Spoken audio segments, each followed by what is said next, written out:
Pergi. Kau pikir ini tempat untuk orang sakit yang tak punya adab? Keluarlah sebelum kesabaranku benar-benar habis. Assalamualaikum warahmatullahi wabarakatuh. Selamat datang kembali di Nurani Kisah. Temukan kemuliaan hati dan hikmah kehidupan di balik setiap kisah. Bayangkan, ketika wibawa agama disalahgunakan menjadi tirani, apa yang terjadi jika kesombongan tertinggi itu berhadapan dengan takdir yang tak terduga? Di tengah malam pengajian yang khusyuk, semua mata tertuju pada Kyai Somad, sosok yang merasa dirinya adalah perpanjangan tangan Allah di bumi. Namun, satu suara batuk dari sudut ruangan memecah keheningan. Sebuah batuk lemah dari seorang kakek tua yang sakit. Dalam kemarahan yang membakar, Kyai Somad memukulkan tongkatnya ke punggung kakek itu, mengusirnya seperti sampah. Dia berpikir, otoritasnya mutlak dan tak ada konsekuensi. Tapi benarkah demikian? Esok paginya, keangkuhan itu dibayar kontan. Tubuh Kyai Somad yang gagah mendadak rubuh, tulang punggungnya patah tanpa disentuh, memaksa wajahnya mencium lutut selamanya. Siapakah kakek tua yang dihina itu sebenarnya? Dan mengapa hukuman ini begitu cepat dan mematikan? Namun sebelum kita mulai ke cerita ini, tuliskan dulu di kolom komentar, dari kota mana kalian menonton. Semoga yang like dan subscribe channel ini, dimudahkan urusannya, dilapangkan rezekinya, disehatkan badannya, dan dikabulkan hajat dunia akhirat oleh Allah Subhanahu wa Ta'ala. Amin ya Robbal Alamin. Sekarang mari kita masuk ke ceritanya. Di kampung Cikupa, Kyai Somad adalah matahari tunggal yang sinarnya menyengat, bukan menghangatkan. Seluruh penduduk desa tunduk padanya, bukan karena cinta, melainkan karena takut dan hormat yang dipaksakan. Kyai Somad memiliki pesantren besar dengan santri ratusan jumlahnya, dan setiap malam Jumat, pengajian akbar yang ia pimpin selalu dipenuhi oleh jamaah dari berbagai pelosok. Kyai Somad adalah sosok yang gagah. Ia selalu mengenakan jubah putih bersih yang baru dicuci, serban melilit rapi, dan sebatang tongkat kayu hitam dengan ukiran perak di ujungnya selalu ia bawa. Tongkat itu bukan hanya penopang, melainkan juga simbol otoritasnya yang mutlak. Wajahnya memang terlihat khusyuk, suaranya lantang penuh wibawa saat membacakan ayat-ayat suci, namun di balik rutan ketenangan itu, tersimpan gumpalan besar keangkuhan yang beracun. Ia percaya, dirinya adalah yang paling suci, yang paling dekat dengan pintu surga, dan semua orang yang tidak sepertinya hanyalah debu yang mengotori kesempurnaan majelisnya. Malam itu, pengajian di masjid utama sedang mencapai puncaknya. Udara panas pengap karena sesaknya jamaah. Semua mata tertuju pada Kyai Somad yang duduk di mimbar tinggi. Ia sedang menjelaskan makna sebuah hadits tentang pentingnya menjaga kebersihan hati, ketika tiba-tiba, fokusnya mulai terganggu. Dari barisan paling belakang, tepat di dekat pintu masuk, terdengar suara. Mula-mula hanya seperti desahan kecil, tapi kemudian menguat, menjadi rentetan batuk yang kering, serak, dan memanjang. Uhuk, uhuk, uhuk. Suara batuk itu memecah keheningan yang sakral. Kyai Somad mengerutkan keningnya. Ia menghentikan ucapannya, menarik napas dalam-dalam, lalu membiarkan keheningan menggantung di udara. Semua jamaah menoleh ke belakang. Mereka melihat seorang kakek tua yang kurus kering, terbungkus kain sarung lusuh, sedang memeluk dadanya erat-erat sambil membungkuk.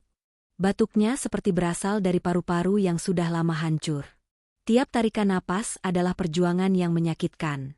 Kyai Somad menunggu, berharap kakek itu tahu diri dan menahan suaranya, atau bahkan keluar dari ruangan. Namun, kakek itu tidak bisa mengontrol penyakitnya. Ia mencoba menutup mulutnya dengan tangan, tapi batuknya semakin menjadi-jadi, semakin keras, dan kali ini, diselingi dengan bunyi seperti orang yang tersedak. Ugo, uhuk, uhuk, diam. Suara Kyai Somad menggelegar, memantul di dinding masjid. Seluruh jamaah tercekat. Ketakutan menyebar seperti wabah. Kakek tua itu langsung terdiam, air matanya menetes bukan karena Kyai Somad membentaknya, melainkan karena rasa sakit yang mencekik tenggorokannya. Ia terlihat sangat lemas, seolah hanya butuh satu dorongan kecil saja agar tubuhnya ambruk ke lantai. Kyai Somad menghela napas panjang, ia kembali mencoba melanjutkan pembahasannya. Seperti yang saya katakan, kesucian hati. Uhuk, uhuk. Kali ini, Kyai Somad benar-benar murka. Wajahnya yang semula terlihat teduh, kini merah padam. Urat-urat di lehernya menonjol. Ia merasa diremehkan, diganggu oleh keberadaan yang hina dan menjijikkan. Kiai Somad bangkit dari mimbar. Ia menggenggam erat tongkat kayunya, berjalan menuruni tangga panggung dengan langkah tegap dan kemarahan yang membara. Para santri senior yang duduk di barisan depan langsung menundukkan kepala, tidak berani melihat konfrontasi yang akan terjadi. Mereka tahu, jika Kiai Somad sudah memegang tongkatnya dengan cara seperti itu, artinya ada hukuman yang akan segera dijatuhkan. Kiai Somad berjalan lurus menuju kakek tua yang sedang berjuang keras menahan batuknya. Kakek itu menyadari bahaya yang datang. Ia mencoba berdiri, hendak beranjak keluar secepatnya, tetapi tubuhnya terlalu lemah. Tepat sebelum kakek itu berhasil melangkahkan kakinya, Kiai Somad sudah berdiri di hadapannya, menjulang tinggi dan penuh ancaman. "Kakek," bentak Kiai Somad, suaranya rendah dan penuh hinaan. "Kamu ini tuli, atau memang sengaja datang untuk merusak majelis Allah yang suci ini?" "Hah?"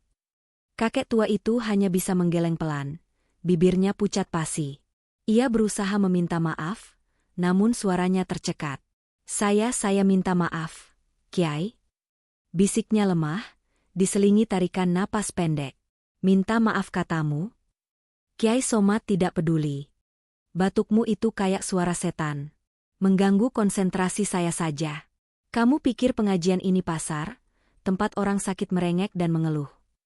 Tanpa menunggu jawaban, amarah Kiai Somad mencapai puncaknya.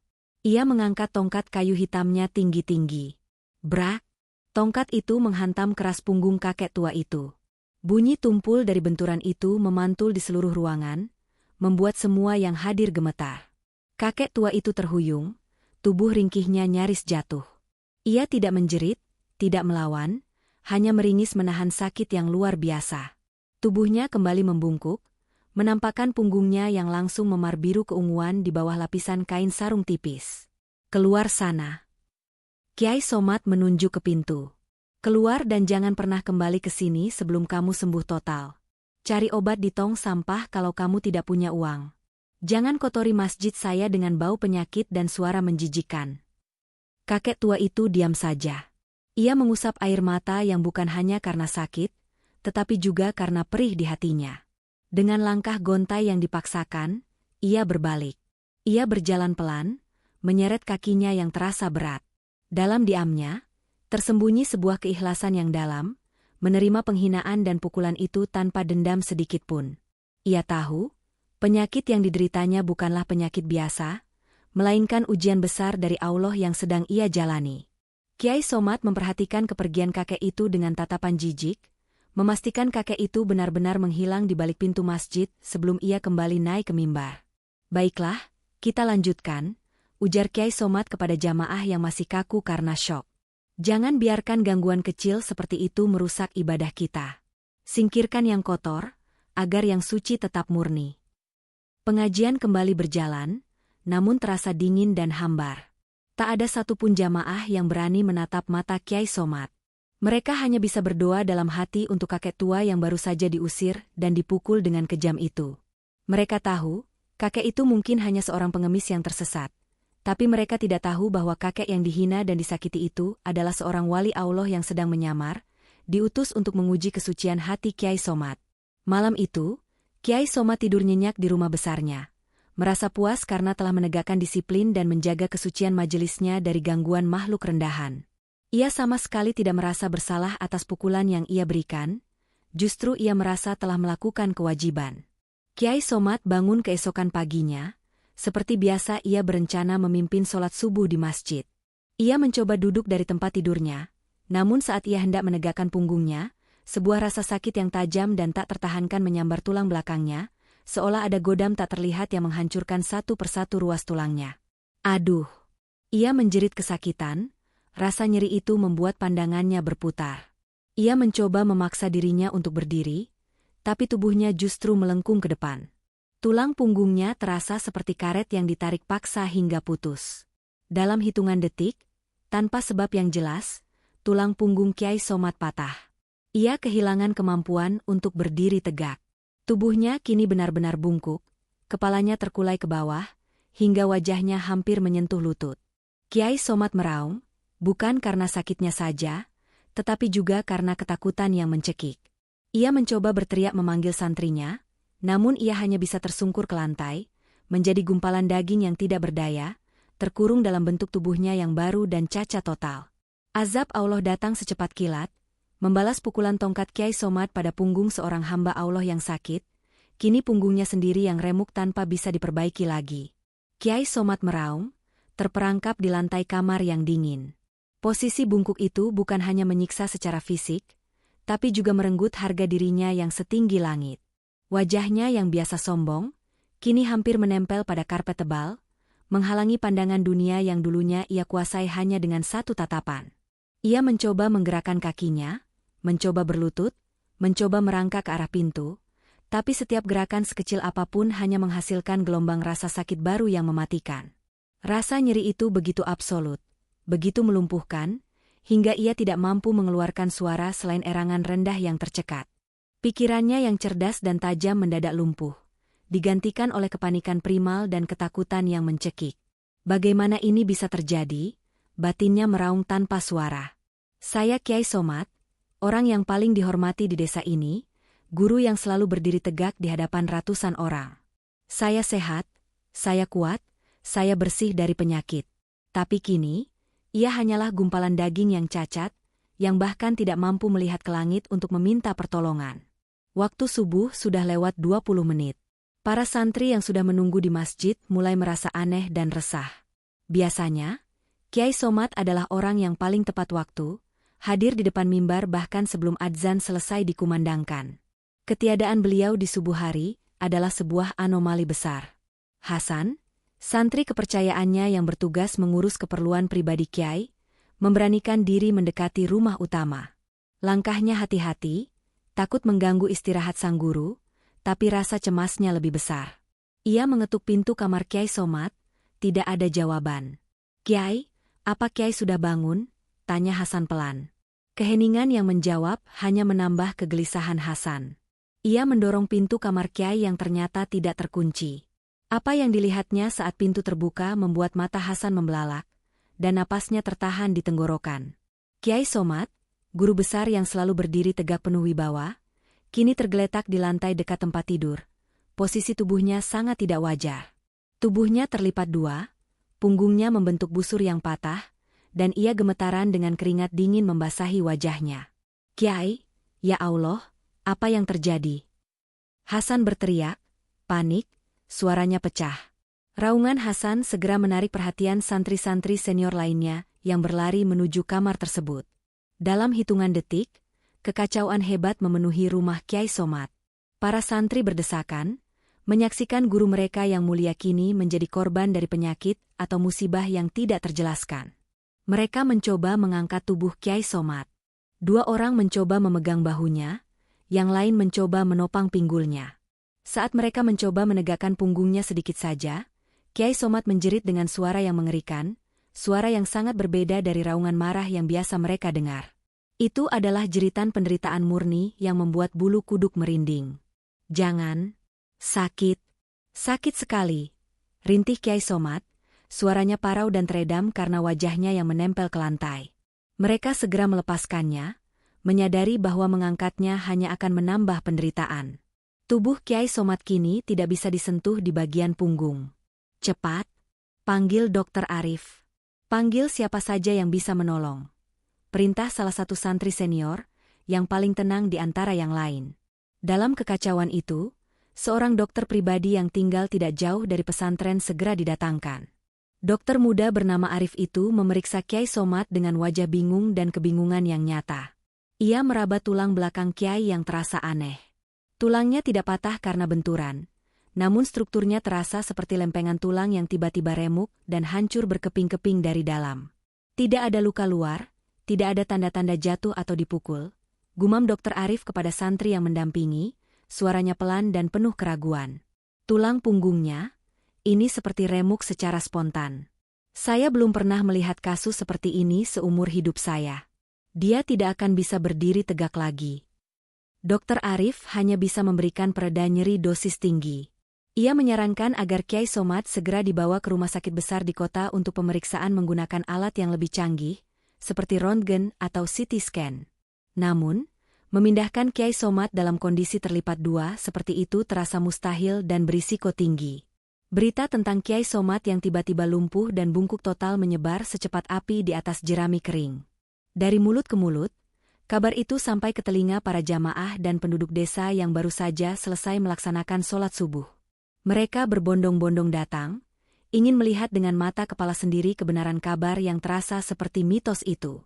Di tengah bisik-bisik ketakutan, keprihatinan, dan ketidakpercayaan, muncullah memori kolektif yang dingin, kakek tua yang dipukul di masjid kemarin sore. Beberapa jamaah yang melihat kejadian Kiai Somad memukulkan tongkat ke punggung kakek itu, mulai bergidik ketakutan. Mereka mulai menyusun potongan-potongan teka-teki, sebuah koneksi yang terasa begitu ganjil, namun begitu kuat hingga membuat bulu kuduk merinding.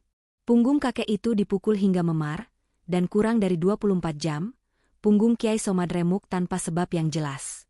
Jangan-jangan, ini teguran Allah, bisik seorang ibu parubaya kepada temannya, menutup mulut dengan telapak tangan. Siapa kakek itu sebenarnya? Balas temannya, wajahnya pucat pasi. Sementara rumor mulai memakan hati nurani para jamaah, Kiai Somad, yang kini terbaring tak berdaya di ranjang darurat, merasakan rasa sakit yang lebih dalam dari sekadar tulang yang remuk. Ia tidak bodoh. Ia seorang kiai, seorang guru agama. Ia tahu persis bagaimana azab Allah bekerja, seringkali datang dalam bentuk yang sangat mirip dengan kesalahan yang dilakukan. Kenangan tentang pukulan tongkat kayu yang mendarat di punggung kakek tua itu kini berkelebat tajam di benaknya, bukan sebagai tindakan disiplin, melainkan sebagai dosa besar yang baru ia sadari. Ia ingat betapa jijiknya ia pada kakek itu, betapa kejamnya kata-kata yang ia ucapkan. Kiai Somad telah mengusir wali Allah yang sedang menyamar, dan kini ia mendapatkan balasan yang sempurna, setimpal, dan instan.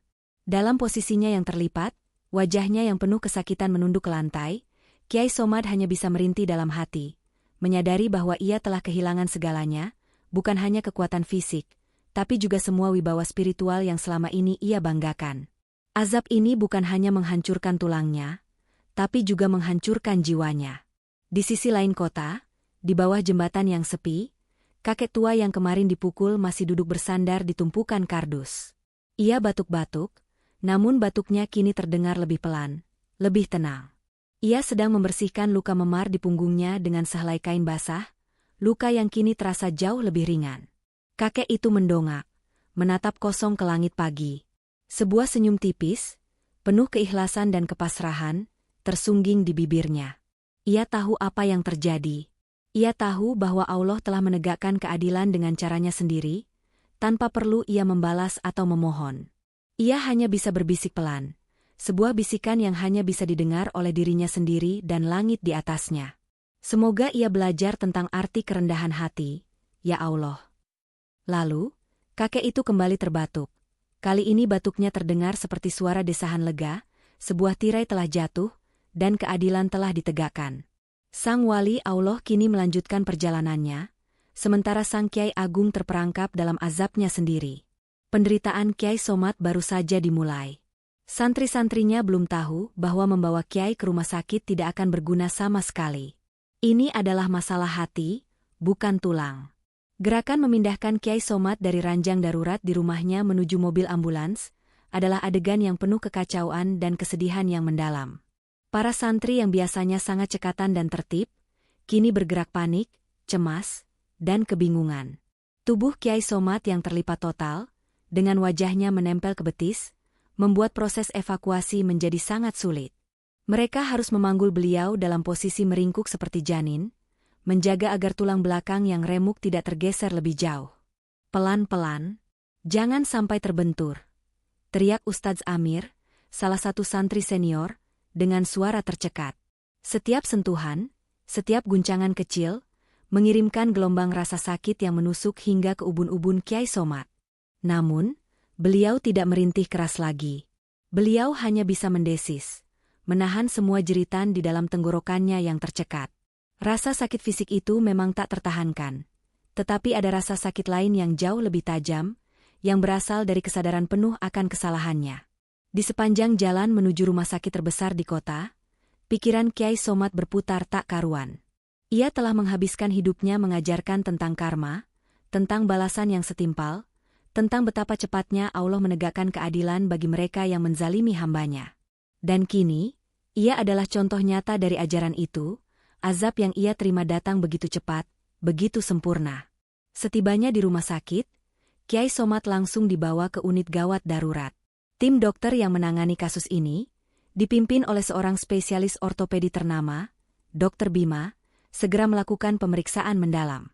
Kyai Somad merasakan tangannya disentuh, diperiksa tekanan darah, dan kemudian, ia merasakan dinginnya permukaan mesin röntgen yang didorong di atas tubuhnya yang terlipat. Bagaimana kondisi beliau, dokter?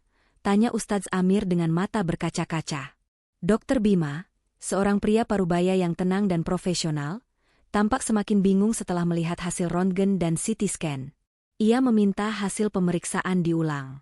Secara medis, ini adalah kehancuran yang sangat parah, kata Dr. Bima setelah hasil kedua keluar. Ia menunjuk ke layar monitor yang menampilkan gambar tulang belakang Kyai Somad yang terlihat seperti tumpukan batu yang runtuh. Vertebra L3 hingga L5, serta beberapa ruas di toraks, hancur total. Bukan hanya retak, tapi benar-benar remuk. Para santri yang mendengarkan terkejut. Apakah beliau baru saja mengalami kecelakaan fatal? Dokter? Tanya salah satu santri lain. Dokter Bima menggelengkan kepala perlahan, alisnya berkerut. Itu yang aneh. Secara klinis, kami tidak menemukan adanya trauma eksternal yang signifikan. Tidak ada memar luas, tidak ada luka terbuka.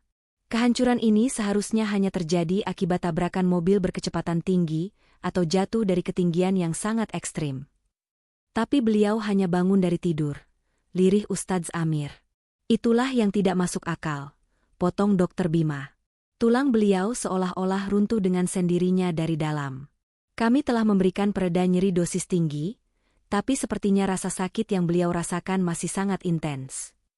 Dr. Bima memang memberikan obat, tapi obat itu hanya menyentuh permukaan. Di dalam dirinya, Kyai Somad merasakan dua jenis rasa sakit yang saling tumpang tindih. Rasa sakit fisik yang menghancurkan dan rasa sakit spiritual yang membakar. Ia mendengar setiap kata yang diucapkan Dr. Bima, tentang kehancuran yang tidak masuk akal, tentang ketiadaan trauma eksternal. Semua analisis ilmiah itu terasa seperti bisikan angin baginya. Ia tahu penyebabnya. Ia tahu bahwa pisau yang mematahkan punggungnya adalah tongkat yang ia pukulkan kemarin sore. Setiap denyutan nyeri mengingatkannya pada wajah kakek tua itu, pada batuknya yang lemah, pada keangkuhan kata-katanya sendiri yang meminta kakek itu mencari obat di tong sampah. Ya Allah, ini sungguh azab yang sempurna, batin Kyai Somad. Ia mencoba mengangkat kepalanya sedikit, hanya untuk menyadari bahwa ia tidak memiliki kendali sama sekali atas tubuh bagian atasnya. Ia terperangkap dalam posisinya yang terlipat, sebuah perwujudan fisik dari kerendahan hati yang dipaksakan. Di ranjang rumah sakit yang steril dan dingin itu, Kyai Somad, sang pemimpin spiritual yang dihormati, kini menjadi pasien paling misterius dan paling menderita. Dokter hanya melihat tulang yang patah, tetapi Kyai Somad melihat cermin yang memantulkan dosa-dosanya. Malam berganti. Kyai Somad tidak tidur. Ia terus bergumam pelan di balik posisi lipatannya. Gumaman itu bukanlah doa kesembuhan, melainkan pengakuan dosa yang terus-menerus. Keesokan harinya, Dr. Bima memanggil para santri untuk memberikan kesimpulan sementara yang suram. Kami sudah melakukan konsultasi dengan tim bedah saraf. Melihat tingkat kerusakan, operasi untuk mencoba menyambung kembali tulang belakang sangat berisiko, hampir tidak mungkin. Bahkan jika berhasil, kemungkinan beliau bisa kembali berdiri tegak sangat kecil, mungkin nol. Saat ini, kami hanya bisa mengelola rasa sakitnya. Jelas Dr. Bima, raut wajahnya menunjukkan keputusasaan yang jarang ia rasakan. Para santri terdiam, terpukul telak. Guru mereka, yang selalu menjadi tiang penyangga bagi umat, kini tidak bisa diselamatkan oleh teknologi medis tercanggih sekalipun. Ustadz Amir maju, tatapannya kosong. Jadi, tidak ada yang bisa dilakukan lagi di sini, dokter. Dokter Bima menghela napas panjang. Kami akan berusaha menstabilkannya, tapi sejujurnya, secara ilmiah, ini adalah keajaiban medis terbalik. Ada sesuatu di luar pemahaman kami yang terjadi pada tubuh beliau. Kata, di luar pemahaman, itu menampar para santri. Jika ilmu dunia sudah menyerah, maka ini adalah masalah yang harus diselesaikan di alam lain. Mereka mulai sadar bahwa perjuangan mereka di rumah sakit ini sia-sia. Mereka membawa Kyai Somad pulang. Namun, kepulangan ini bukanlah tanda kesembuhan, melainkan pengakuan atas kegagalan total. Kyai Somad harus dibawa kembali ke pesantren, bukan untuk dirawat secara medis, melainkan untuk menghadapi kenyataan bahwa ia kini harus mencari penyembuhan spiritual yang hanya bisa ia temukan melalui pengakuan dan pertobatan yang mendalam. Mereka harus mencari solusi gaib. Tetapi, siapa yang berani menentang azab Allah? Dan bagaimana Kyai Somad, yang kini cacat dan kehilangan semua wibawanya, akan menghadapi umatnya yang mulai percaya bahwa ia telah menzalimi seorang wali Allah? Pengadilan di mata manusia baru saja dimulai. Kepulangan Kyai Somad adalah proses yang mengerikan, penuh dengan kesunyian dan penghormatan yang terasa dipaksakan. Tidak ada kursi roda yang bisa menampungnya. Tidak ada tandu biasa yang nyaman untuk menopang tubuh yang kini terlipat dua. Para perawat rumah sakit berjuang keras menahan rasa kasihan dan jijik saat mereka memindahkan beliau ke ambulans. Kyai Somad, yang wajahnya hampir menyentuh lututnya sendiri, harus diangkat dengan sangat perlahan, dijaga agar posisinya yang mengerikan itu tidak bergeser sedikitpun. Ia tampak seperti patung lilin yang dilelehkan lalu dibiarkan mengeras dalam posisi sujud yang abadi. Setiap sentuhan adalah siksaan. Bukan hanya karena rasa sakit fisik yang membakar di sepanjang tulang punggungnya, tetapi juga karena rasa malu yang menindas batinnya. Ia, yang selalu bergerak dengan keagungan dan kepastian, kini hanya bisa pasrah diangkat, dibopong, dan diperlakukan seperti barang pecah belah. Ia mendengar bisikan para perawat, ia tahu betapa anehnya kondisinya, dan ia tahu bahwa ia tidak bisa membantah. Pelan-pelan, hati-hati, Ustadz Amir berbisik kepada dua santri terpilih yang membantu proses pemindahan. Wajah Ustadz Amir pucat pasi. Sejak dokter menyatakan bahwa ini adalah masalah di luar nalar, keyakinannya bahwa ini adalah azab ilahi semakin menguat. Di dalam ambulans, Kyai Somad diletakkan di atas ranjang darurat. Kepalanya yang menunduk membuat pandangannya hanya terpaku pada lantai ambulans yang kusam. Ia tidak bisa melihat jalan, tidak bisa melihat langit, apalagi wajah santrinya. Ia hanya mendengar mesin menderu dan merasakan getaran setiap kali ambulans melewati lubang jalan. Setiap getaran adalah jarum tajam yang menusuk egonya. Perjalanan kembali ke pesantren memakan waktu hampir 2 jam. 2 jam dalam keheningan yang mematikan. Ustadz Amir duduk di samping beliau, sesekali menyeka keringat dingin di dahi Kyai Somad yang menempel di lututnya. Sabar, Kyai. Sebentar lagi kita sampai, kata Ustadz Amir pelan, suaranya tercekat. Kyai Somad hanya bisa merespons dengan erangan pelan yang teredam oleh kain sarungnya.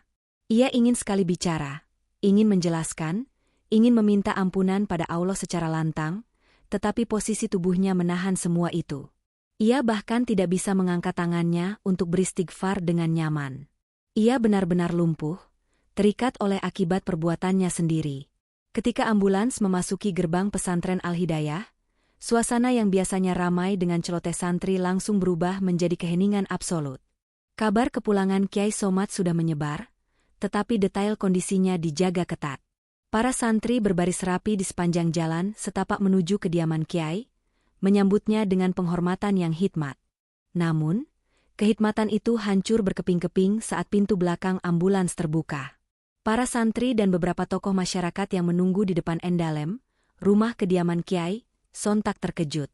Mereka berharap Kyai Somad akan muncul dengan wajah sakit, mungkin di atas tandu, tetapi mereka tidak menyangka akan melihat pemandangan seaneh dan semenyakitkan ini. 2 santri kuat mengangkat Kyai Somad dengan penuh kehati-hatian. Sosok Kyai yang tinggi besar kini terlihat kecil, terbungkus kain sarung, kepalanya tertunduk tajam ke bawah. Ia dibawa masuk seperti balok kayu yang bengkok permanen. Ya Allah, desahan lirih menyebar di antara kerumunan.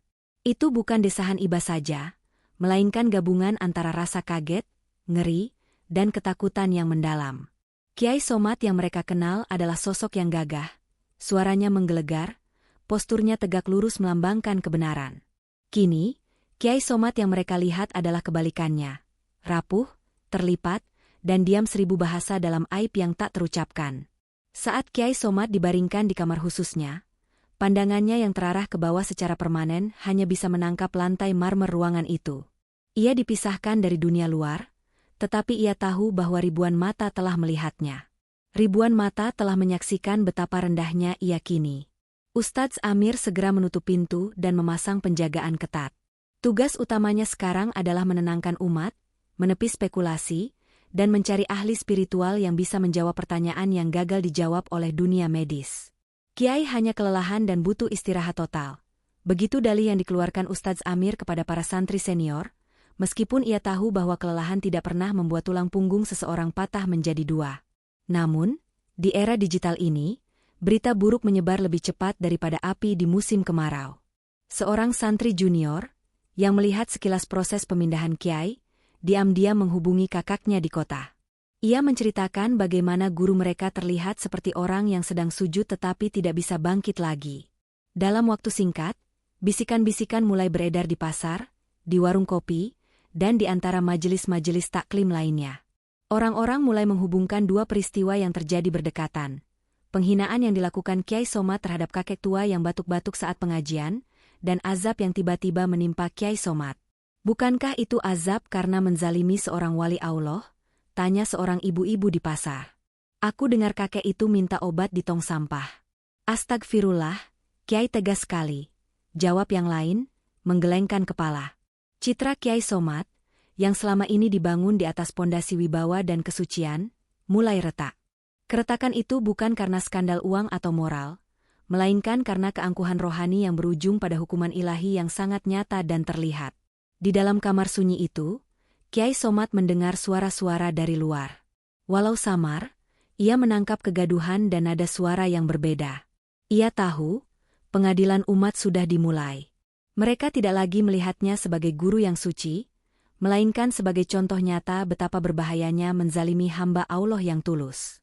Dengan kondisi yang terlipat dan tak berdaya, Kiai Somad harus mencari cara untuk berbicara. Ia harus mencari cara untuk membersihkan dosanya di mata Allah, dan membersihkan namanya di mata umat.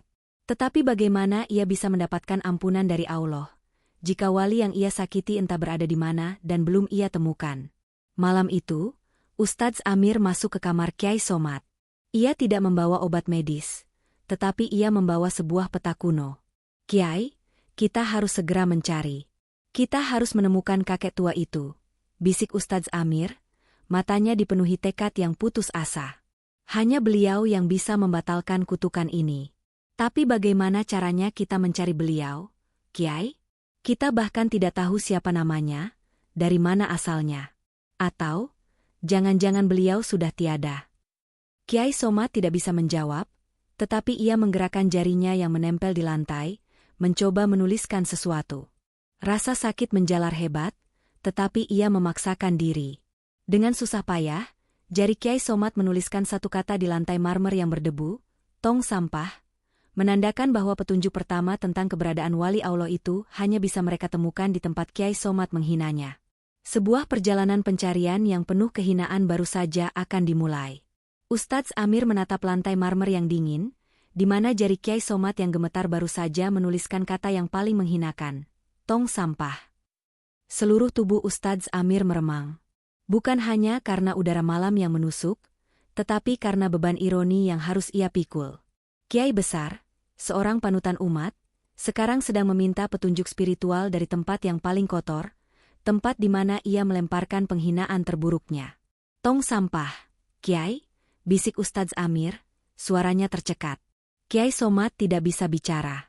Wajahnya yang bengkak karena menahan nyeri menempel pada lututnya sendiri, seolah ia sedang dipaksa sujud secara permanen.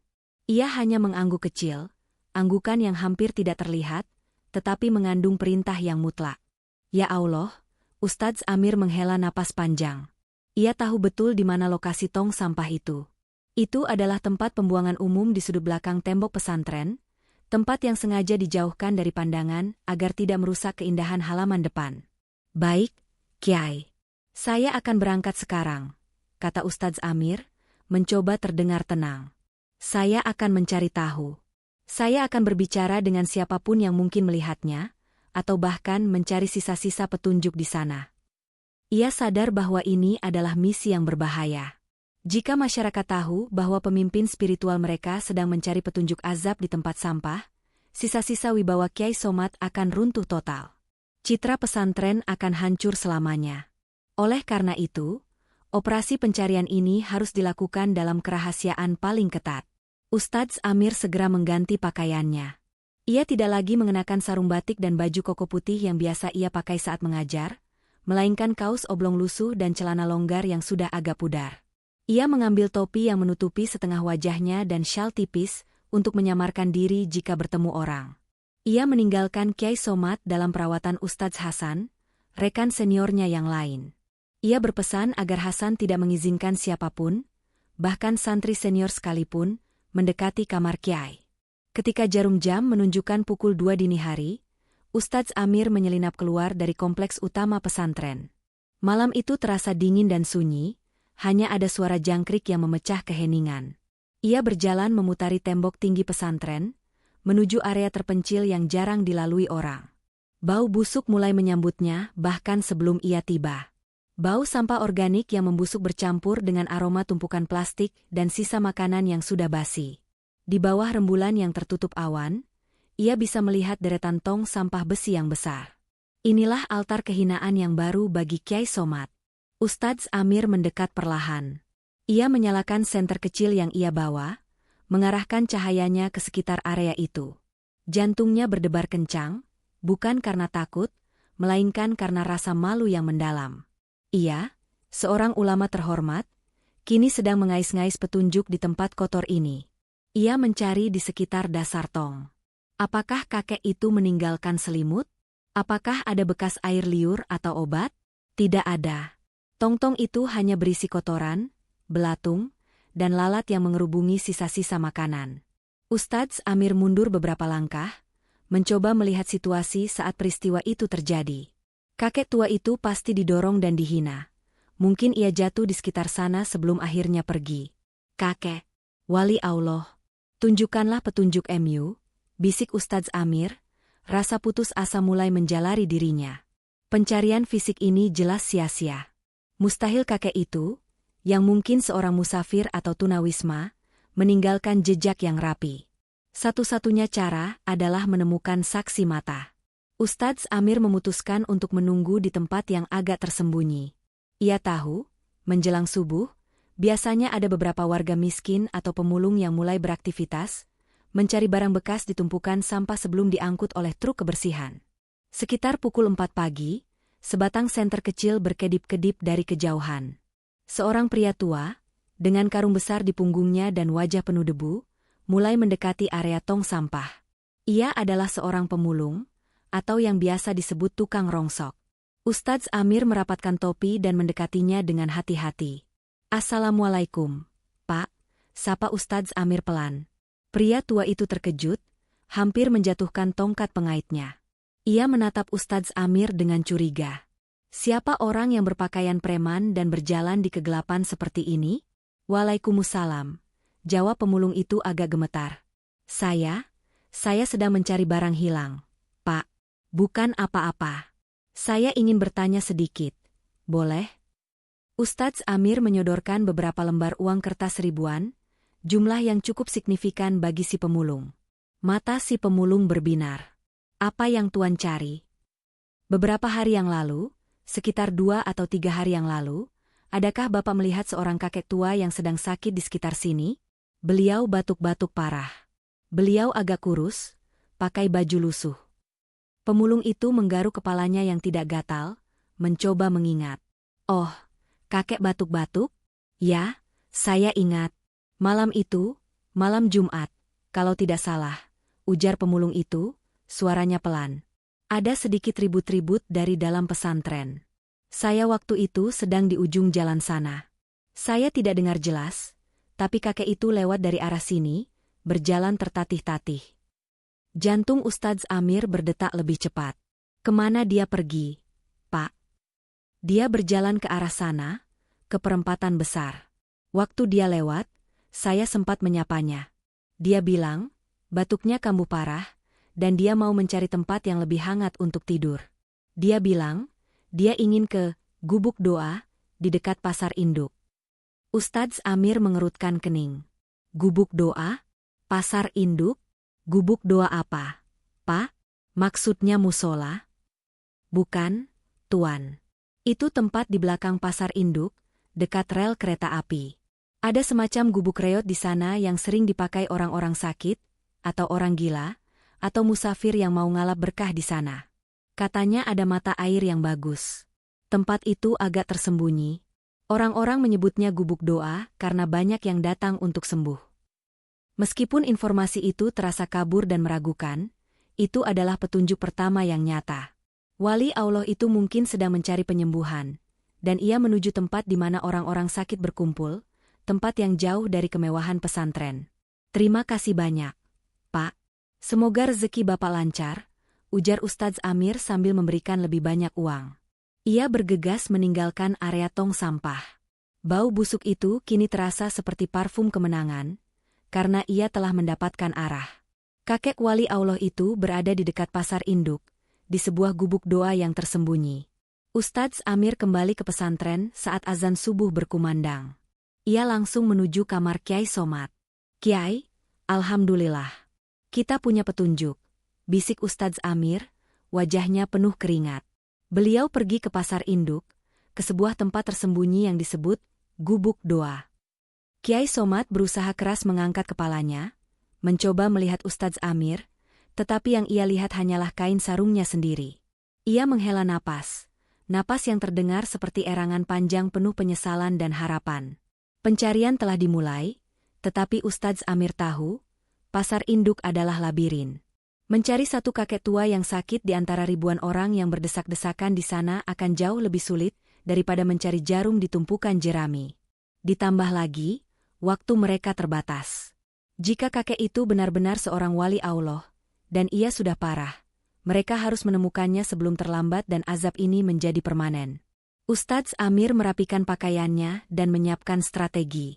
Ia membutuhkan seseorang untuk membantunya. Seseorang yang bisa berbaur di antara keramaian pasar tanpa menimbulkan kecurigaan. Ia harus pergi ke pasar induk segera setelah matahari terbit, sebelum hiruk-pikuk di sana mencapai puncaknya. Dan ia harus menemukan gubuk doa itu. Gubuk doa, tempat yang terdengar lebih hina daripada tong sampah, tetapi menyimpan kunci keselamatan dan penyembuhan bagi Kiai Somad. Besok, pencarian yang sebenarnya akan dimulai. Mereka akan meninggalkan kemewahan pesantren, dan masuk jauh ke dalam lumpur masyarakat yang paling rentan. Fajar mulai menyingsing di ufuk timur, membawa serta kekhawatiran yang tebal dan mencekik di ruang penginapan Kiai Somad. Udara dingin subuh menusuk kulit Ustadz Amir, tetapi ia tidak merasakan gigitan itu. Yang ia rasakan hanyalah beban tanggung jawab yang berat dan gambaran punggung Kiai Somad yang kini melengkung tajam. Pasar induk, Kiai. Gubuk doa, ulang Ustadz Amir, memastikan Kiai Somad mendengarkan setiap kata. Kiai Somad, yang kini wajahnya hampir menyentuh lantai, hanya bisa merintih pelan. Suara yang keluar dari tenggorokannya terdengar parau, penuh kesakitan fisik dan penyesalan yang membara. Cepatlah, Amir. Jangan sampai. Wali Allah itu, pergi lagi. Kiai Somad berusaha berbisik. Siksaan ini tidak tertahankan. Cari dia, Amir. Mintalah maaf untukku, dengan sungguh-sungguh. Ustadz Amir mengangguk, hatinya termas melihat kondisi gurunya. Semalam suntuk ia habiskan dalam doa dan pencarian, dan kini saatnya bertindak. Saya butuh bantuan, Kiai. Pasar induk sangat ramai dan besar. Saya tidak bisa terlihat mencolok, ujar Ustadz Amir. Siapa? Tanya Kiai Somad, sulit sekali mengeluarkan suara. Hasan, jawab Ustadz Amir mantap. Dia santri yang paling tenang, dan dia datang dari keluarga yang biasa berjualan di pasar, jadi dia tahu seluk-beluknya. Tanpa menunggu lebih lama, Ustadz Amir segera keluar dari kamar Kiai Somad dan berjalan menuju barak santri. Ia membangunkan santri Hasan yang sedang bersiap menunaikan salat subuh berjemaah. Hasan, ikut saya sebentar, bisik Ustadz Amir sambil menarik lengan pemuda itu menjauh dari kerumunan. Mereka berhenti di sudut gelap belakang musola. Santri Hasan, seorang pemuda pendiam dengan mata yang cerdas, menatap Ustadz Amir penuh tanya. Ada tugas penting, Hasan. Ini tugas yang sangat rahasia, menyangkut keselamatan Kiai, Ustadz Amir memulai dengan suara yang sangat rendah. Saya butuh kamu pergi ke pasar induk bersama saya. Mata Hasan sedikit melebar. Pasar induk bukanlah tempat yang biasa dikunjungi para ustadz atau santri dari pesantren mereka, kecuali untuk urusan logistik besar. Kami akan mencari seorang kakek tua. Beliau sedang sakit parah dan sangat penting untuk Kiai, lanjut Ustadz Amir. Kita harus mencarinya di sana, di tempat yang disebut Gubuk Doa. Hasan mengerutkan kening, mencoba mengingat. Gubuk Doa, di dekat rel kereta api. Ustadz, tanyanya pelan. Jantung Ustadz Amir serasa melompat. Ia menatap Hasan dengan tatapan penuh harap. Kamu tahu tempat itu, Hasan? Sedikit, Ustadz. Ayah saya pernah cerita. Itu bukan musola, tapi tempat orang-orang sering meletakkan sesajen air atau mencari obat alami. Tempatnya sangat tersembunyi dan kumuh. Di sana banyak orang sakit jiwa atau musafir yang tidak punya rumah, jelas Hasan. Informasi dari Hasan membenarkan keterangan si pemulung.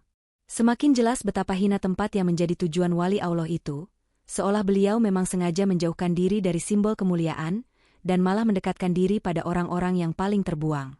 Bagus, Hasan. Alhamdulillah. Kamu adalah orang yang tepat, kata Ustadz Amir. Kita tidak bisa pergi dengan pakaian pesantren kita. Itu akan menarik perhatian. Kita harus menyamar. Ustadz Amir membawa Hasan kembali ke kamarnya dan membuka lemari, mengeluarkan pakaian yang sudah lama tidak ia sentuh. Pakaian biasa, kemeja lusuh dan celana bahan yang sudah pudar warnanya. Bukan lagi jubah kebesaran atau sorban putih yang selalu melingkari kepalanya. Ganti pakaianmu, Hasan.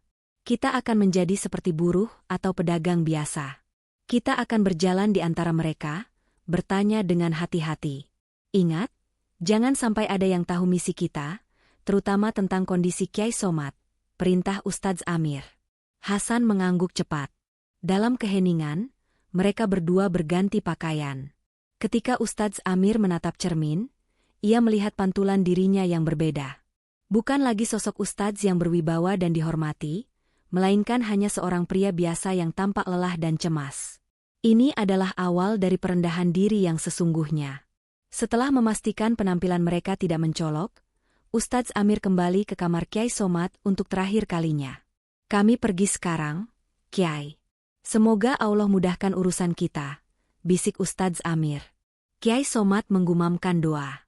Ia tidak bisa melihat Ustadz Amir, tetapi ia bisa merasakan desakan waktu yang semakin cepat. Ustadz Amir dan santri Hasan meninggalkan pesantren saat matahari baru saja memecah kegelapan subuh. Mereka sengaja tidak menggunakan mobil pesantren. Sebagai gantinya, mereka memilih menumpang angkot yang penuh sesak menuju terminal terdekat. Perjalanan itu membawa Ustadz Amir ke dunia yang sudah lama ia tinggalkan, dunia hiruk-pikuk di luar tembok pesantren yang damai. Bau asap rokok, suara klakson yang memekakan telinga, dan perdebatan keras antara kondektur dan penumpang. Semuanya terasa asing dan menyesakkan. Kita harus turun di ujung jalan ini, Ustadz, kata Hasan, saat angkot berhenti di tengah kemacetan yang luar biasa.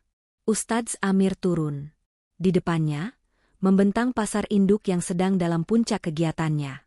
Ribuan manusia bergerak seperti semut, memanggul karung, mendorong gerobak, dan berteriak menawarkan barang dagangan. Bau busuk sampah bercampur dengan aroma rempah-rempah yang tajam, bau keringat, dan bensin. Pasar induk adalah kekacauan yang terorganisir, sebuah lautan manusia yang tak bertepi. Ustadz Amir merasakan kakinya sedikit gemetar. Bagaimana mungkin mereka bisa menemukan satu kakek tua yang sakit di tengah kerumunan yang begitu masif ini? Mencari gubuk doa terdengar seperti dongeng yang mustahil. Kita harus berjalan ke dalam, Ustadz. Gubuk itu ada di belakang lapak sayuran, dekat rel, ujar Hasan, wajahnya menunjukkan keakraban dengan lingkungan yang keras ini. Ustadz Amir menghela napas panjang, berusaha menenangkan detak jantungnya yang bergemuruh. Mereka harus masuk lebih jauh ke dalam lumpur kehidupan ini. Jika Kiai Somad berharap sembuh, ia harus siap menanggalkan kesombongannya dan mencari pertolongan dari tempat yang paling ia remehkan. Mereka mulai melangkah. Ustadz Amir mengikuti Hasan yang berjalan lincah menembus kerumunan. Mereka melewati tumpukan kardus basah, genangan air kotor, dan teriakan pedagang yang berebut perhatian.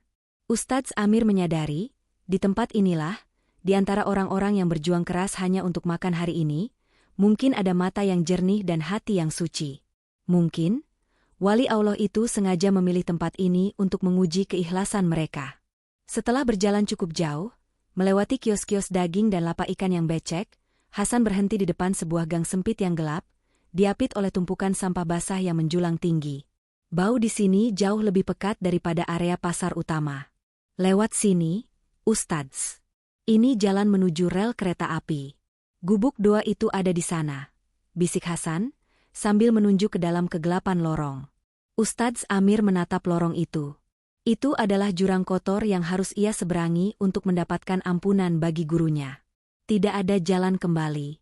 Ia harus menemukan kakek yang pernah ia hina, sebelum azab yang menimpa Kiai Somad menjadi hukuman yang kekal. Mereka melangkah masuk ke dalam gang, meninggalkan cahaya pagi yang mulai terang, dan menuju ke tempat yang dijuluki Gubuk Doa, sebuah tempat yang penuh misteri, penderitaan, dan harapan yang samar. Gang sempit itu menelan mereka dalam kegelapan dan bau yang memualkan. Langkah kaki Ustadz Amir yang biasanya mantap kini terasa ragu.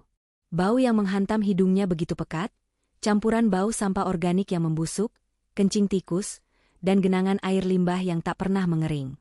Udara terasa berat, lembab, dan seolah tidak ada oksigen murni di sana. Hasan berjalan di depan, kakinya menjejak tanpa ragu di atas lumpur tebal yang penuh dengan pecahan kaca dan sampah plastik. Hati-hati, Ustadz.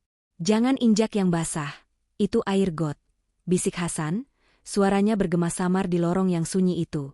Ustadz Amir mengangguk, meskipun dalam hati ia meringis.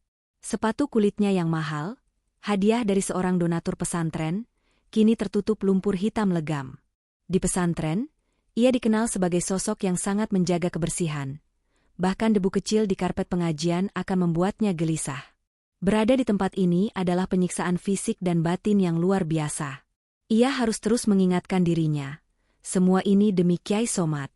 Semua ini adalah harga yang harus dibayar untuk kesombongan yang pernah mereka pertahankan di balik tembok pesantren yang suci. Setelah berjalan sekitar 50 meter, lorong itu mulai terbuka, menyambut mereka dengan pemandangan yang tak kalah menyedihkan.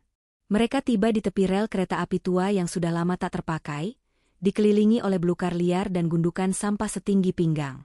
Di sepanjang rel itu, berjejer puluhan rumah gubuk yang dibangun seadanya, menggunakan triplek bekas, karung goni, dan seng berkarat. Ini adalah permukiman kumuh paling ekstrim di pinggiran kota, tempat orang-orang yang terlupakan menjalankan sisa hidup mereka. Di sana, Ustadz, kata Hasan, menunjuk ke sebuah gubuk yang sedikit lebih terisolasi dari yang lain, terletak tepat di bawah bayangan pohon besar yang daunnya kering. Gubuk itu sangat kecil, hanya cukup untuk satu kasur tipis. Dindingnya terbuat dari papan sisa peti kemas yang sudah lapuk, ditutup dengan beberapa lembar terpal biru yang robek-robek. Tidak ada jendela, hanya sebuah lubang kecil yang ditutupi kain kusam sebagai pintu. Di depannya, ada tungku kecil dari batu bata dengan asap tipis mengepul, mungkin sisa kegiatan memasak pagi hari. Itukah gubuk doa yang mereka cari? Ustadz Amir merasakan tenggorokannya tercekat. Tempat ini bukan hanya miskin, tetapi terasa sunyi dan memancarkan aura kesakitan yang mendalam. Jauh di dalam hati Ustadz Amir, ada perasaan malu yang mendadak menyeruak. Kiai Somad telah menghina penghuni tempat ini, memanggilnya setan, menyuruhnya mencari obat di tong sampah. Padahal, tempat inilah yang kini menjadi satu-satunya sumber harapan. Apakah kita yakin ini tempatnya? Hasan, tanya Ustadz Amir, suaranya serak. Hasan mengangguk mantap. Seorang pedagang tua di pasar bilang, beliau sering melihat seorang kakek tua yang sakit-sakitan, tapi selalu tersenyum, tinggal di gubuk yang dekat pohon besar itu. Orang-orang di sini memanggilnya kakek duafa. Mereka bilang, kakek itu sangat dekat dengan Allah, doanya selalu didengar. Mereka melangkah perlahan menuju gubuk itu. Tanah di sekitarnya terasa kering, berbeda dengan lumpur becek di gang masuk tadi. Di sekitar gubuk itu, meski kotor, ada jejak-jejak ketenangan yang ganjil. Tidak ada bau menyengat seperti sebelumnya. Sebaliknya, tercium bau samar daun mint dan akar-akaran yang direbus. Ustadz Amir berdiri di depan kain kusam yang berfungsi sebagai pintu. Ia mengangkat tangan, bersiap mengetuk, namun tangannya kembali turun. Apa yang harus ia katakan? Assalamualaikum, seperti yang biasa ia lakukan saat memasuki rumah orang terhormat? Atau ia harus langsung memohon ampunan untuk Kyai Somad? Rasa hormat yang tiba-tiba muncul membuatnya kaku. Di mata dunia, Ustadz Amir adalah ulama terpandang. Di tempat ini, ia hanya seorang pengemis yang datang meminta mukjizat. Tiba-tiba, dari dalam gubuk terdengar suara. Suara itu begitu khas, begitu parau, dan membawa resonansi penderitaan yang tak terlupakan. Uhuk, uhuk, ha, ha. Itu adalah batuk. Batuk yang sangat keras dan berdahak.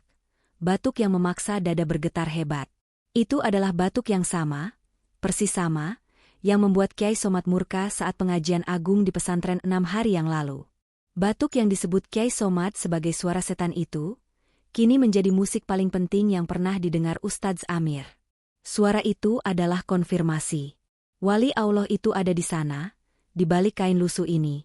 Ia sedang menderita, sama seperti saat ia diusir dari pesantren. Kakek duafa?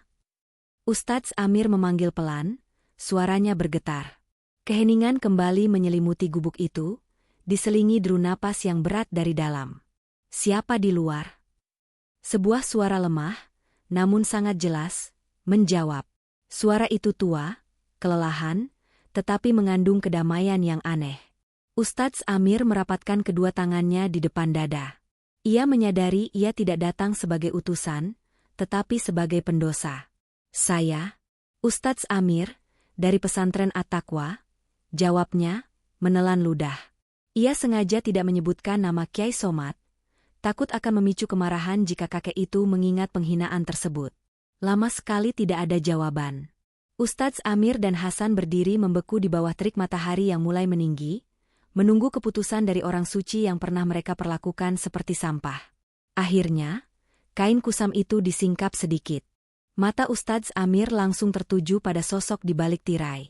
Wajah itu kurus, dihiasi janggut putih yang tidak terawat. Matanya cekung, namun sepasang mata itu memancarkan cahaya lembut yang menembus hingga ke tulang sumsum Ustadz Amir. Itu dia, kakek yang dipukuli oleh Kyai Somad. Wajahnya terlihat jauh lebih sakit daripada yang ia ingat. Namun yang paling mengejutkan, di sekitar mata kakek itu tidak ada rasa marah, tidak ada dendam. Hanya ada penerimaan yang mendalam. Apa yang membawa tuan yang terhormat dari rumah Allah ke gubuk reot ini? Tanya sang kakek, suaranya bergetar karena batuk yang kembali menyerang. Ustadz Amir langsung menjatuhkan diri, menekuk lututnya di tanah berdebu itu, tanpa mempedulikan status atau jubahnya. Air mata tiba-tiba membasahi pipinya. Maafkan kami, kakek, kata Ustadz Amir, suaranya pecah oleh penyesalan yang mendalam. Kami datang untuk memohon ampunan Allah atas kesalahan besar guru kami. Kyai Somad telah menderita azab yang pedih, dan kami tahu itu akibat perlakuan keji kami terhadap kakek. Ia tidak berani mengangkat wajahnya.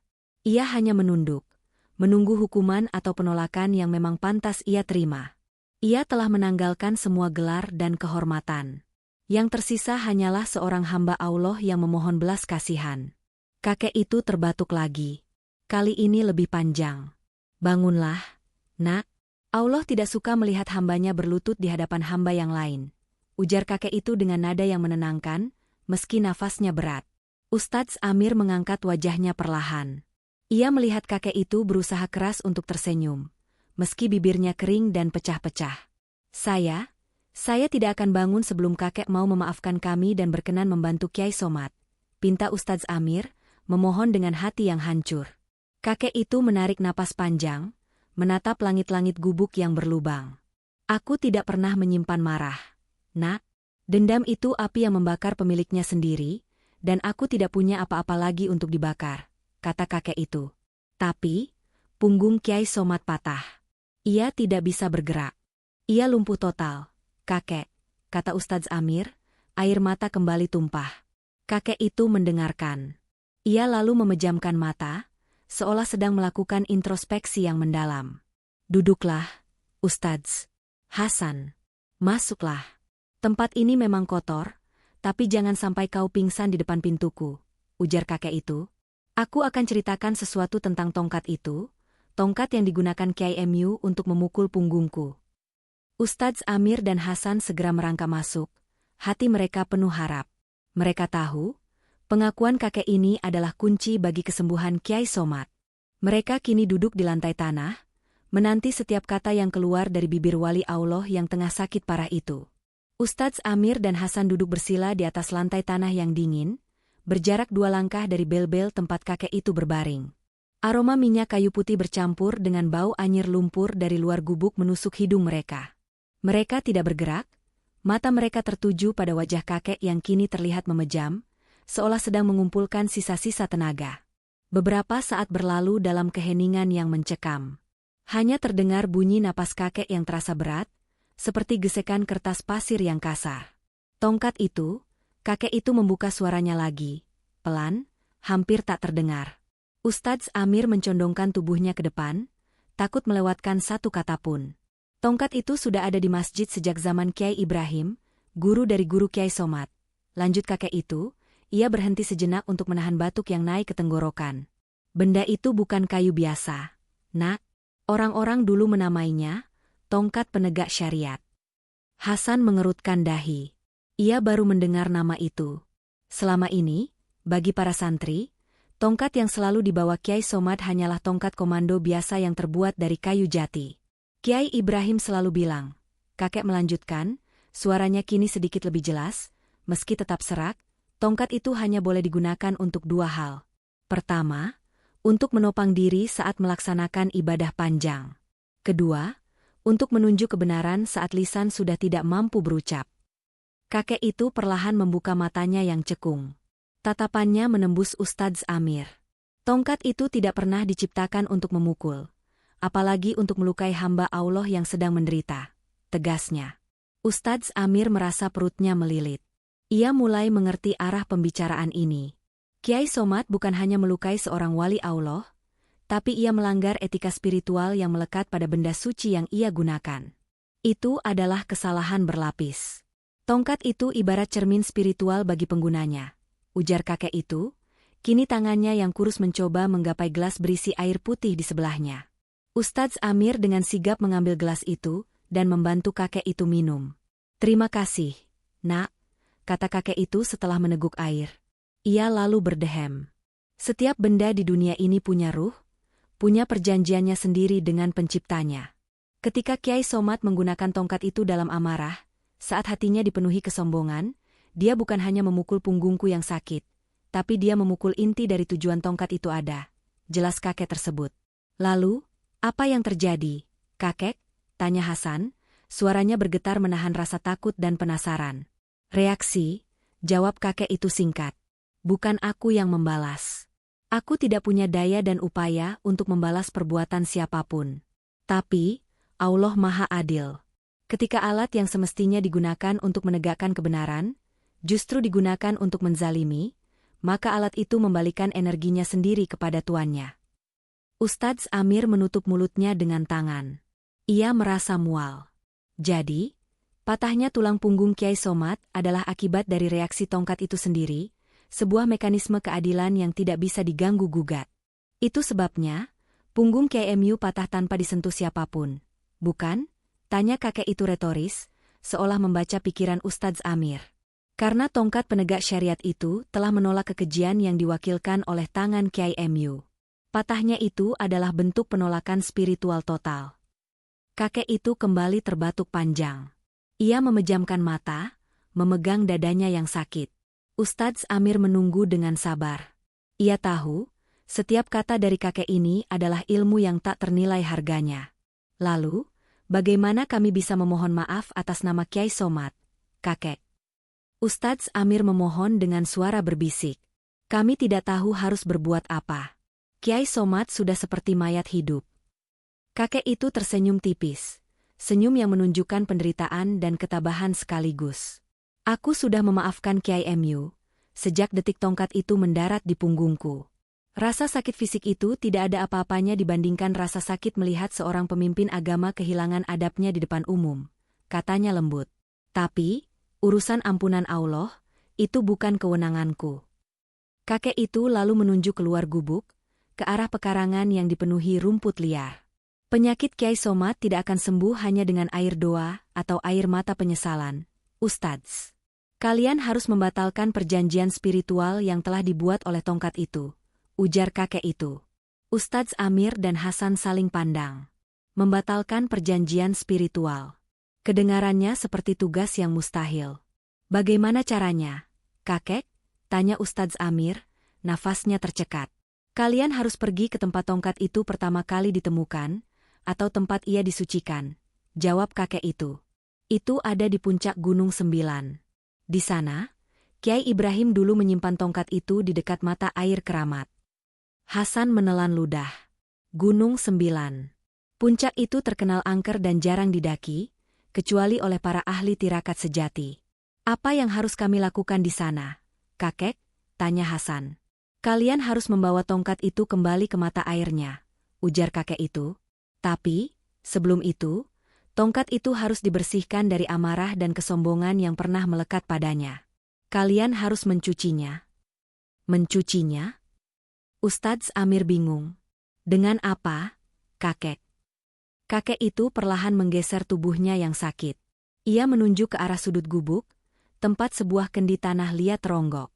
Kendi itu tertutup kain lusuh. Di dalam kendi itu ada air zam-zam yang kuterima dari seseorang saat aku menjalankan ibadah haji puluhan tahun lalu. Aku menyimpannya karena tahu suatu hari air itu akan sangat berguna bagi seseorang yang tersesat. Jelas kakek itu. Ambillah kendi itu.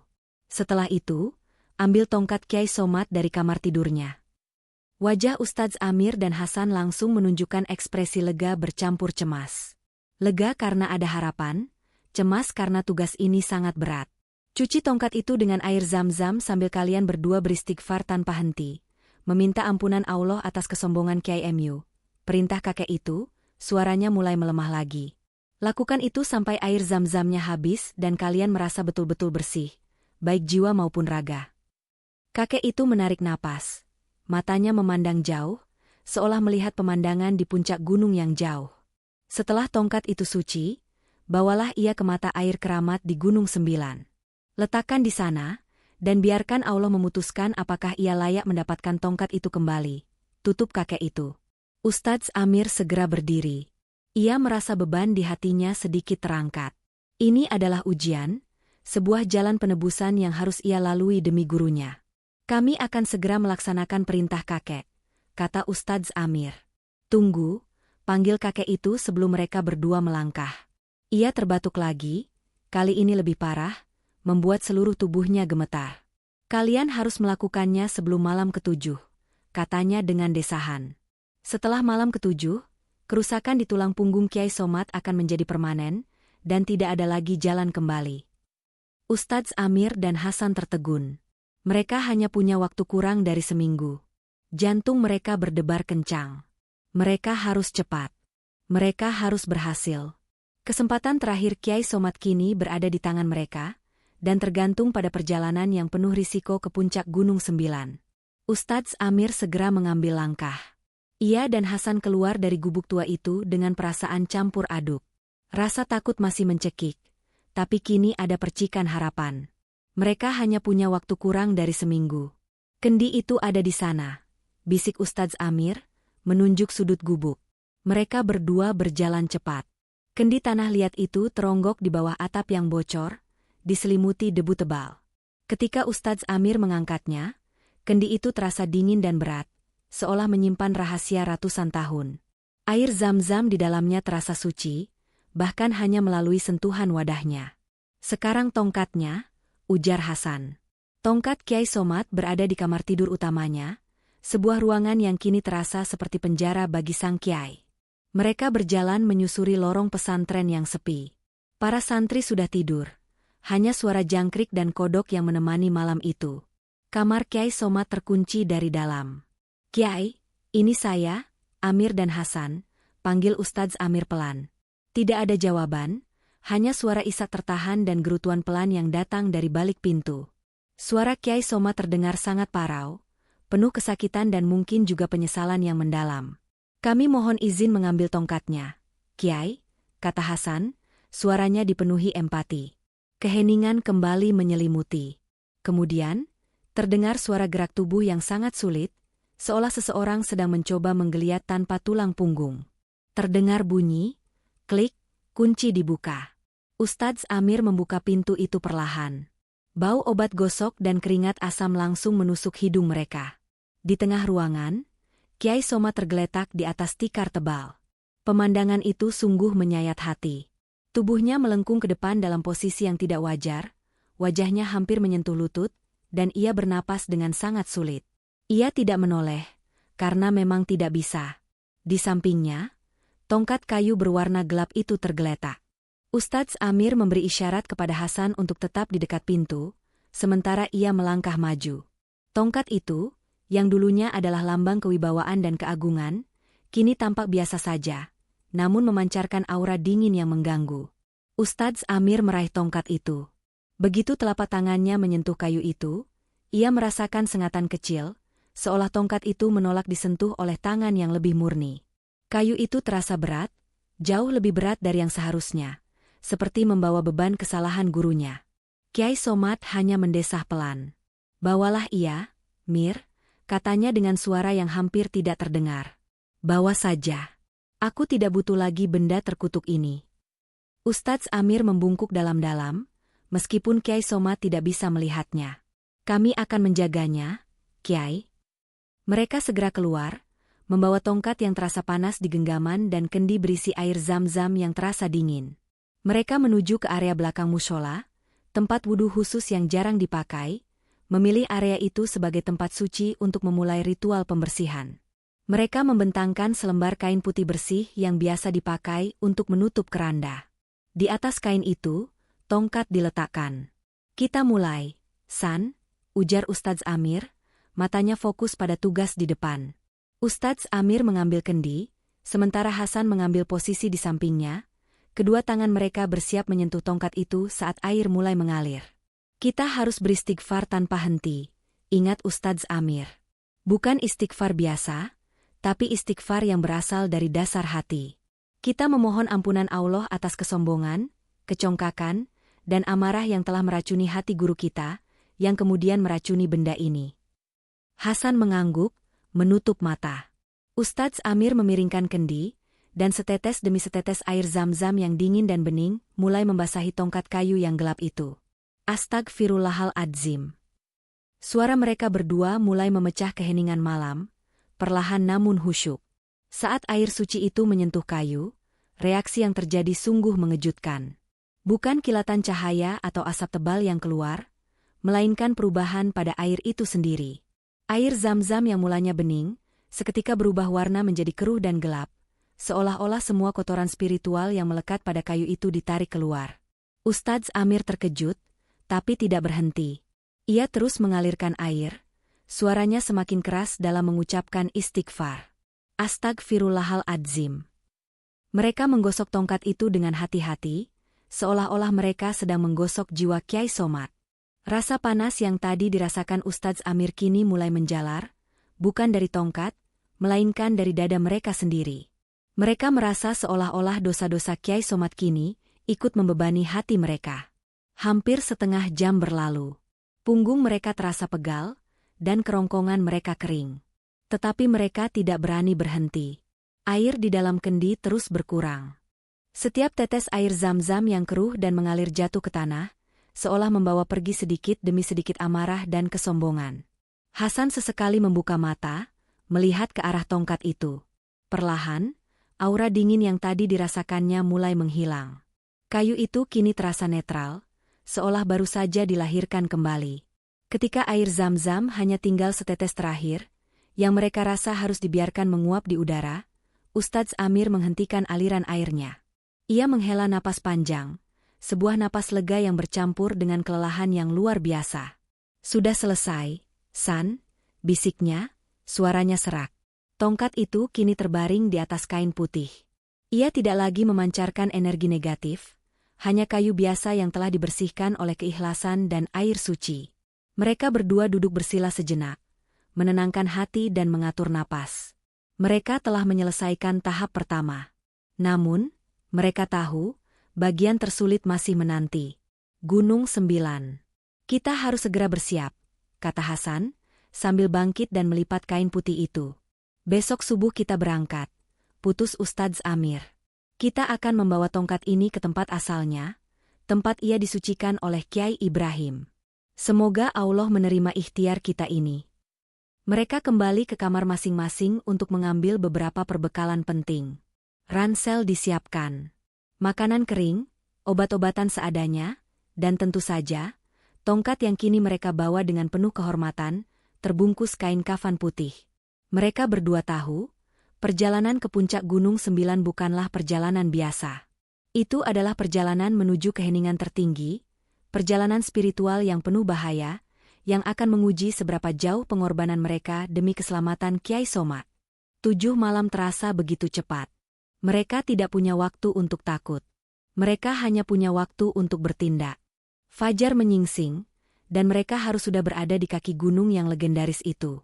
Fajar menyingsing, mewarnai langit timur dengan gradasi jingga dan merah jambu. Udara subuh masih sangat dingin, menusuk kulit, namun Ustadz Amir dan Hasan sudah siap sepenuhnya. Mereka keluar dari pesantren tanpa suara, menjinjing ransel yang terasa berat, bukan hanya karena bekal yang dibawa, melainkan karena beban spiritual misi mereka. Di tangan Ustadz Amir, bungkusan kain kafan putih itu dibawa dengan sangat hati-hati, seolah ia sedang menggendong seorang bayi yang rapuh. Itu adalah tongkat Kiai Somad. Sudah siap, San? Tanya Ustadz Amir, suaranya pelan dan mantap. Hasan mengangguk. Matanya menunjukkan campuran antara ketakutan dan tekad yang membara. Siap, Ustadz.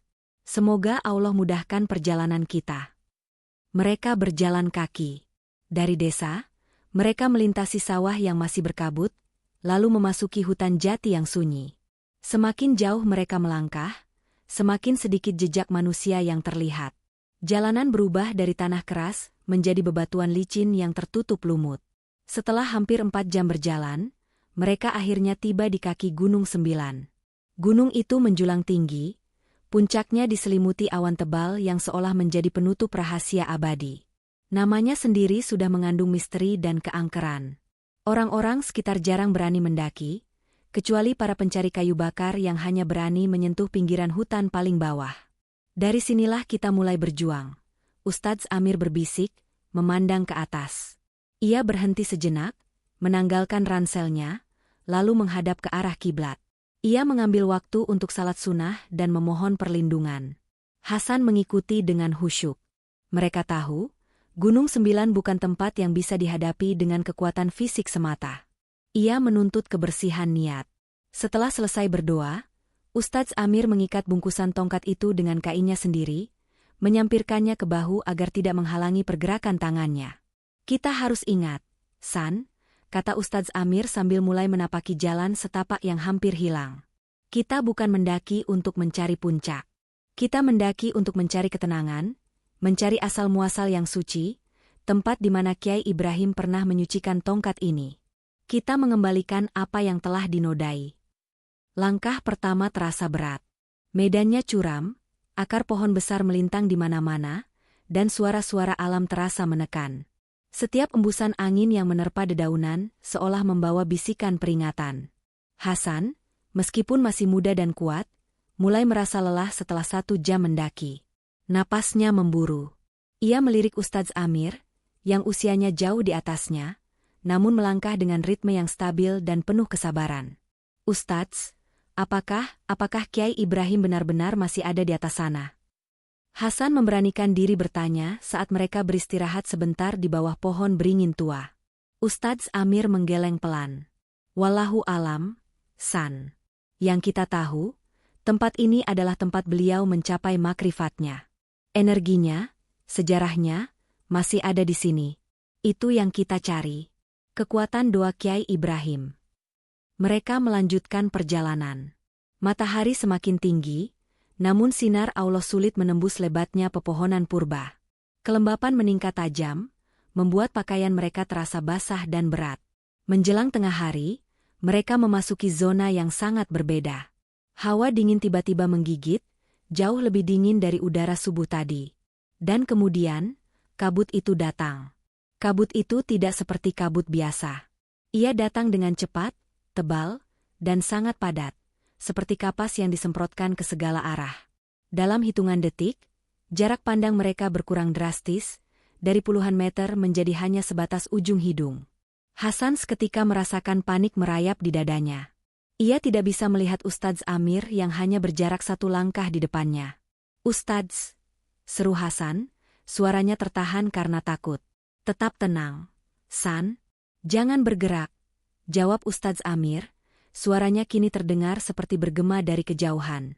Hasan membeku. Ia merasakan kakinya mulai bergetar. Kabut itu seolah hidup, bergerak-gerak di sekelilingnya, dan ia bersumpah mendengar bisikan-bisikan samar, yang tidak jelas apakah itu angin atau sesuatu yang lain. "Kita tidak boleh takut," Ustadz Amir mengingatkan, suaranya perlahan mendekat, ia pasti merangkak kembali ke arah Hasan. "Ini adalah salah satu ujiannya. Pegang tali ini."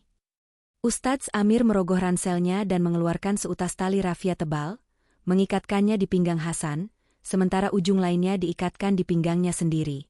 "Tali ini adalah pengingat bahwa niat kita harus seerat ini. Jangan lepaskan tali ini, apapun yang terjadi. Tutup matamu sebentar, San. Dengarkan saya." Hasan menurut.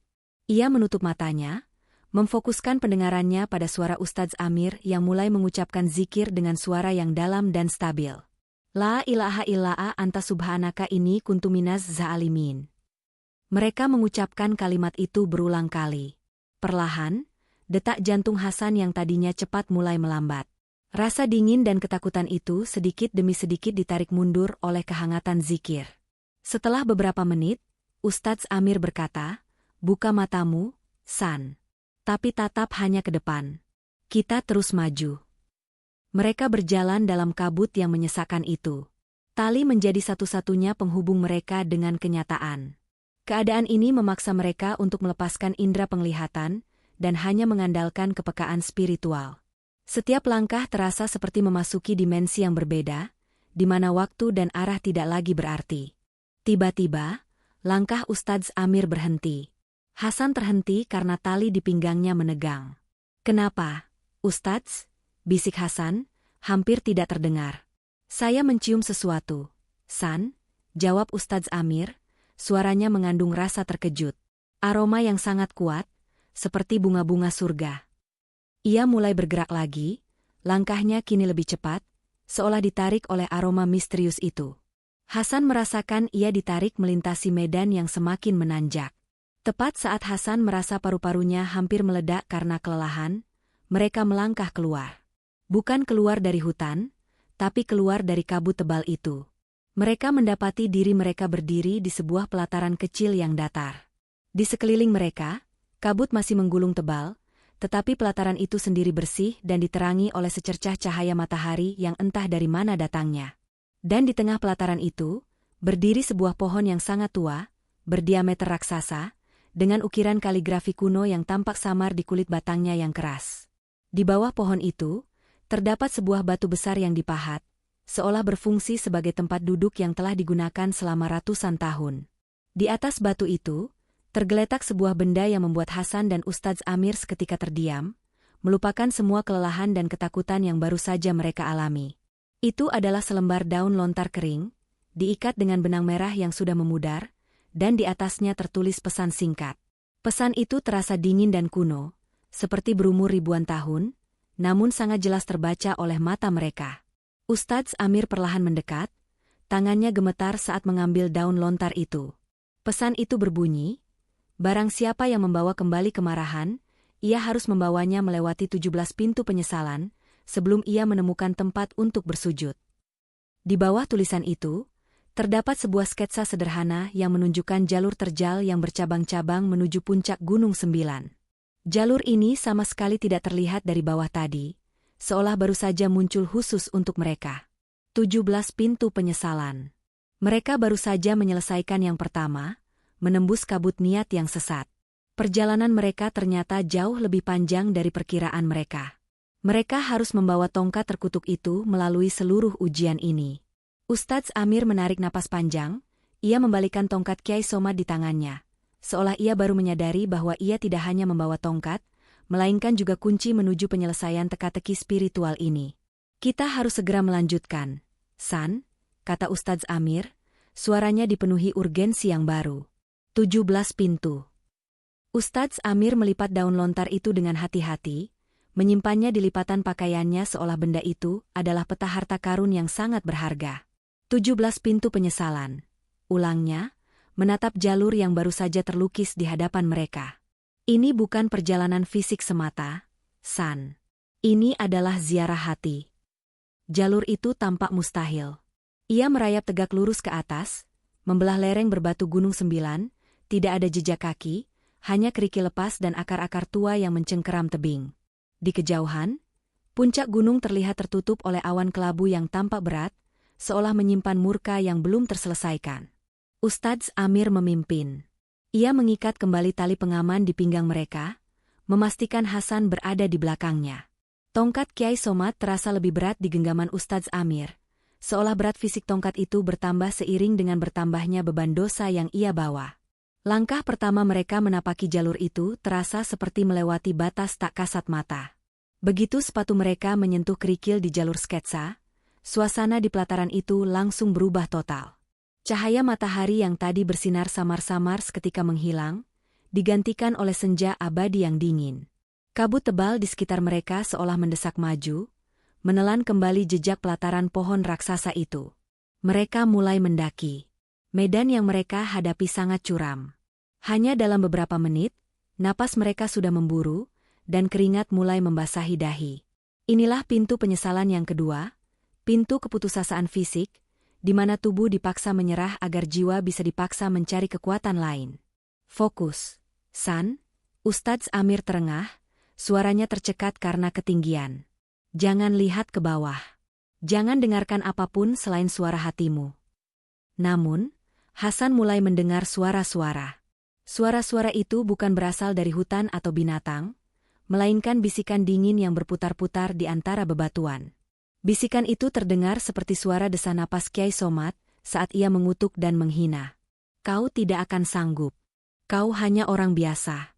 Kembali saja, tinggalkan tongkat ini. Ini bukan urusanmu, nak. Biarkan si tua bungkuk itu menanggung dosanya sendiri. Bisikan itu mencoba merobek keyakinan Hasan. Ia merasa kakinya semakin berat, dan setiap kerikil yang diinjaknya terasa licin, seolah alam menolak perjalanannya. Ustadz, Hasan berbisik. Diam, potong Ustadz Amir tanpa menoleh. Suaranya tegas. Itu adalah gema dari niat buruk. Kiai Somad sering menggunakan mulutnya untuk menjatuhkan mental orang lain. Sekarang, gema itu menyerang kita. Abaikan. Mereka terus naik. Kaki mereka terasa seperti timah panas, dan setiap tarikan napas terasa tipis dan menusuk. Pintu kedua ini menguji ketahanan mental mereka terhadap godaan untuk menyerah dan kembali ke zona nyaman. Mereka harus terus melangkah, membuktikan bahwa penyesalan mereka lebih kuat daripada rasa takut dan kelelahan. Setelah berjam-jam mendaki tanpa jeda, waktu di tempat itu terasa mengalir sangat lambat. Mereka akhirnya mencapai celah sempit di antara dua batu besar.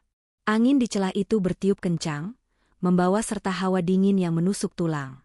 Mereka berhenti sejenak untuk mengambil napas, bersandar pada tebing batu yang kasar.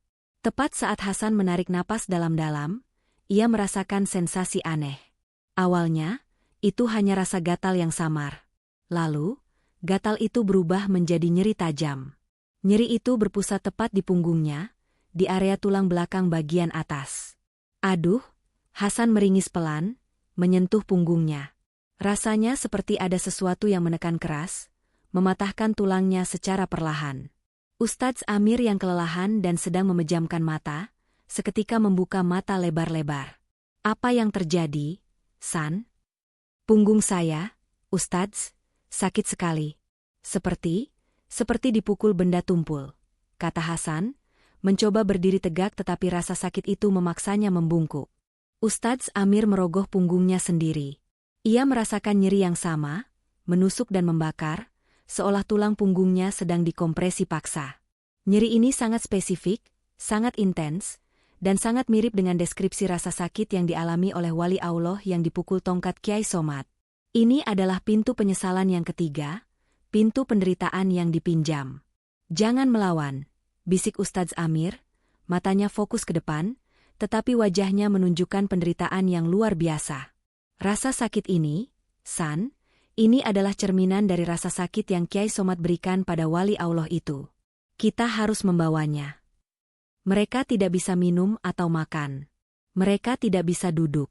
Mereka harus berdiri menahan rasa sakit yang membuat tubuh mereka membungkuk, seolah meniru postur tubuh Kiai Somad yang kini mencium lutut. Kita harus membawa rasa sakit itu, sebagai bentuk pertanggungjawaban kolektif atas niat buruk yang pernah ada di pesantren itu. Lanjut Ustadz Amir, giginya bergemeletuk menahan nyeri. Tongkat ini membawa dosa, dan kita yang membawanya harus merasakan dampaknya. Hasan memejamkan mata. Ia membayangkan kakek tua yang batuk-batuk itu, dipukul di hadapan orang banyak, dengan punggung yang memar biru.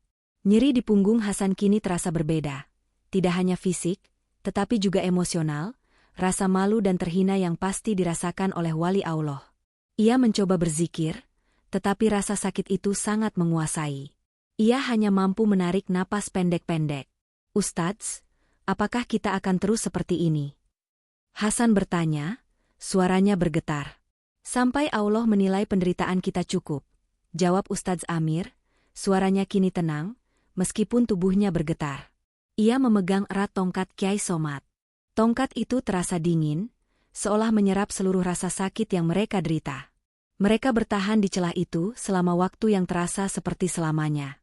Rasa sakit itu datang dan pergi dalam gelombang yang brutal. Ketika gelombang nyeri mereda sedikit, Ustadz Amir memberi isyarat untuk melanjutkan. Mereka meninggalkan pintu penderitaan yang dipinjam, punggung mereka terasa kaku dan nyeri, tetapi langkah mereka kini membawa pemahaman yang lebih dalam tentang arti penyesalan. Mereka tidak hanya berjalan untuk mengembalikan tongkat, tetapi untuk merasakan pahitnya dosa.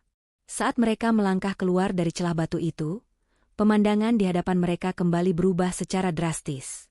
Mereka tiba di sebuah jembatan alam yang terbentuk dari akar pohon raksasa yang melengkung melintasi jurang yang sangat dalam. Di bawah jurang itu, tidak ada apa-apa selain kegelapan pekat yang tidak berdasar. Dan di tengah jembatan akar itu, berdiri sesosok bayangan hitam yang sangat besar. Bayangan itu menghalangi jalan mereka sepenuhnya. Tubuhnya terbuat dari kabut pekat yang tak berbentuk, namun matanya bersinar merah menyala seperti bara api. Sosok itu tidak bergerak. Tetapi udara di sekitarnya bergetar karena suara geraman yang sangat rendah, seperti guntur yang terperangkap di dasar bumi. Ustadz Amir dan Hasan terhenti. Inilah pintu penyesalan yang keempat, pintu pertemuan dengan penjaga. Apa itu, Ustadz? Bisik Hasan, keringat dingin membasahi pelipisnya.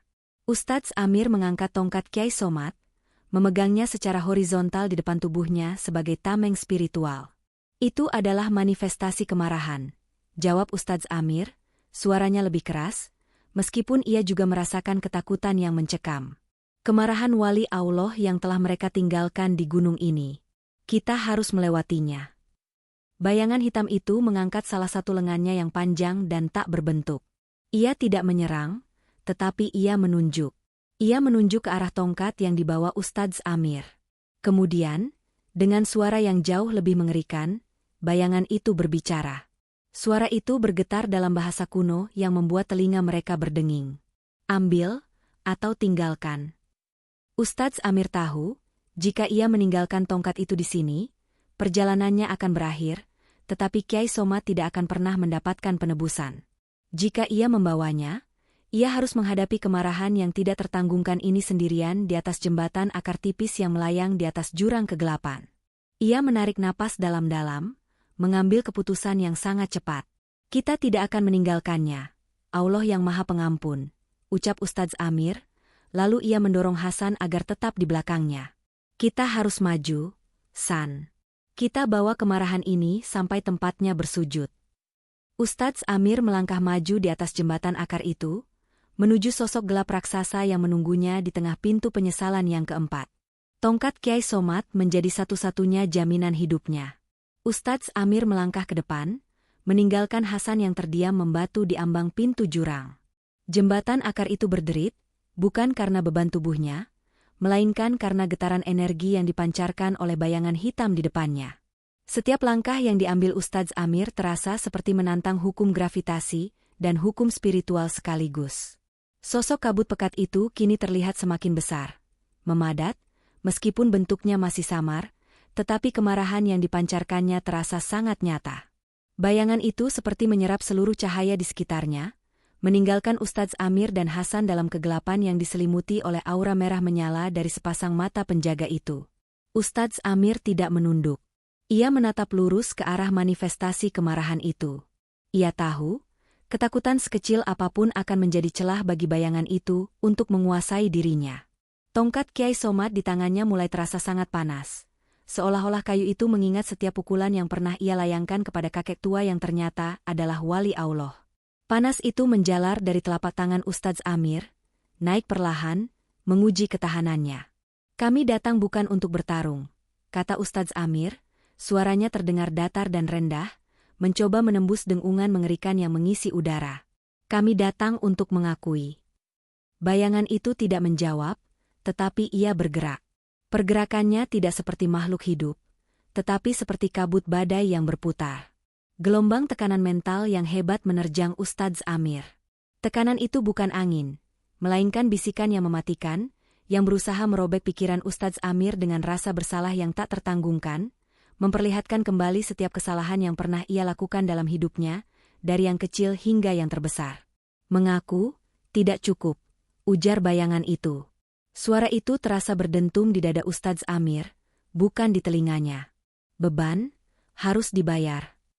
Bayangan itu sekali lagi menunjuk pada tongkat itu. Maknanya jelas, tinggalkan benda pembawa dosa itu di jembatan ini, tinggalkan kemarahan ini di tempatnya, dan Ustadz Amir akan diizinkan lewat. Ia akan selamat, tetapi misi penebusan Kiai Somad akan gagal total. Ustadz Amir mempererat cengkeramannya pada tongkat yang semakin membakar tangannya. Tongkat ini adalah hukuman, jawab Ustadz Amir. Air mata mulai menggenang di sudut matanya, bukan karena takut, tetapi karena rasa pedih atas kesalahan Kiai Somad yang ia rasakan. Tongkat ini adalah penyesalan yang harus dibawa ke tempat sujudnya. Kami tidak akan meninggalkannya, karena meninggalkannya sama saja lari dari kenyataan. Ia mengambil 3 langkah maju lagi. 3 langkah itu adalah jarak terdekat yang bisa ia capai. Kini ia hanya berjarak beberapa jengkal dari bayangan raksasa itu. Ia bisa merasakan hawa dingin yang menusuk dari tubuh kabut hitam itu, diselingi oleh panas menyengat dari mata merahnya. Jika ini adalah harga yang harus dibayar, kata Ustadz Amir, sambil mengangkat tongkat itu setinggi bahunya, menawarkan tongkat itu kepada bayangan, maka kami siap menerima hukuman yang sudah seharusnya kami terima. Tiba-tiba, mata merah menyala itu membesar. Energi yang terpancar darinya meningkat drastis, jauh melampaui rasa takut dan kengerian yang biasa. Energi itu bukan berbentuk api atau petir, tetapi berbentuk suara. Deuge. Suara benturan keras itu menggema. Itu adalah suara pukulan tongkat ke punggung kakek tua itu, suara yang Kiai Somad sebarkan di awal cerita. Namun, kali ini, suara itu jauh lebih nyata, lebih tajam, dan lebih menyakitkan. Ustadz Amir merasakan sesuatu yang sangat berat menghantam tulang punggungnya, tepat di tempat Kiai Somad patah. Rasa sakit yang ia rasakan di pintu penderitaan yang dipinjam sebelumnya hanyalah sekadar simulasi, tetapi rasa sakit yang ini, benar-benar seolah tulangnya remuk seketika. Ia ambruk. Tongkat Kiai Somad terlepas dari genggamannya, jatuh di atas jembatan akar. Ustadz Amir meringkuk, menggenggam punggungnya yang terasa seperti terbakar hebat dan dihancurkan oleh palu godam. Setiap tarikan napasnya menjadi siksaan, setiap denyut nadinya menambah kepedihan yang luar biasa. Rasa sakit itu berlangsung singkat, namun intensitasnya mencapai batas tertinggi penderitaan manusia. Ia merasakan bukan hanya rasa sakit fisik, tetapi juga rasa malu dan penghinaan yang dirasakan kakek wali Allah saat dipukul di depan umum. Ia terbatuk keras. Batuk yang mirip dengan batuk kakek tua itu, batuk yang dulu dianggap Kiai Somad sebagai suara setan. Saat rasa sakit itu mulai mereda dan Ustadz Amir mencoba mengangkat kepalanya, ia melihat pemandangan yang tak terduga. Bayangan hitam raksasa itu kini bergetar hebat. Bentuknya yang tadinya padat kini mulai retak dan tercerai-berai. Mata merah menyala itu meredup, seolah-olah energi kemarahan yang menyulutnya telah terserap habis. Manifestasi kemarahan itu telah mendapatkan apa yang ia inginkan. pengakuan tulus yang disertai dengan penerimaan hukuman yang setara dengan dosa yang telah dilakukan. Dengan desahan yang panjang, seperti pelepasan udara dari sebuah wadah besar, bayangan hitam itu perlahan-lahan menghilang menjadi kabut tipis, terlepas dari jembatan akar dan jatuh ke dalam jurang kegelapan di bawahnya.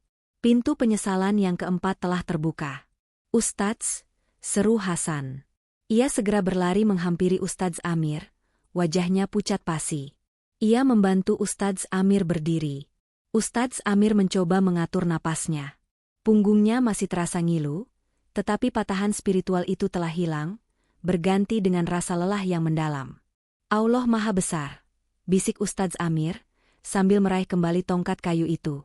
Tongkat itu kini terasa dingin, normal, seolah-olah beban dosanya telah dikurangi. Mereka berdua berdiri di tengah jembatan akar yang kini terasa tenang. Di hadapan mereka, jalan setapak itu menanjak tajam. Jurang di bawah mereka terasa tidak lagi mengancam. Saat mereka mendongak, mereka melihat puncaknya. Di ujung tanjakan curam itu, diapit oleh dua batu besar berbentuk gerbang, berdiri sebuah gubuk reot yang sangat sederhana, beratapkan ilalang dan berdinding anyaman bambu tua. Udara di sekitar gubuk itu terasa berbeda, sangat damai dan tentram, memancarkan aura kesejukan yang menenangkan. Di depan gubuk itu, duduk sesosok tubuh yang sedang membersihkan sebilah bambu dengan pisau kecil. Orang itu mengenakan jubah lusuh berwarna putih kekuningan yang tampak sangat usang, dan di kepalanya tersemat sorban yang juga sudah compang-camping. Mereka telah mencapai tujuan akhir dari perjalanan yang mengerikan ini. Di balik pintu penyesalan yang keempat, berdiri pintu penemuan jati diri, tempat di mana mereka akan bertemu kembali dengan kakek tua yang punggungnya pernah dipukul dengan kejam oleh Kyai Somad. "Sudah selesai, San," ujar Ustadz Amir, suaranya dipenuhi haru. "Kita sudah tiba di tempat wali Allah." Ia menggenggam erat tongkat Kyai Somad.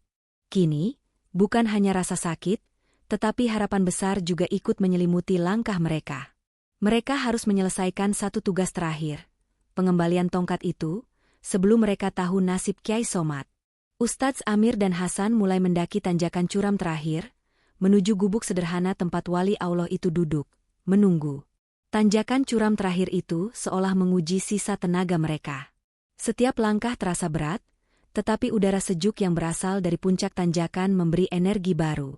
Ustadz Amir berjalan di depan, menggenggam erat tongkat Kyai Somad yang kini terasa seperti beban tanggung jawab besar. Hasan mengikutinya dengan waspada, tidak yakin apa yang akan terjadi ketika mereka berhadapan langsung dengan sosok suci yang pernah dihina itu. Saat mereka tiba di puncak, dunia terasa diam.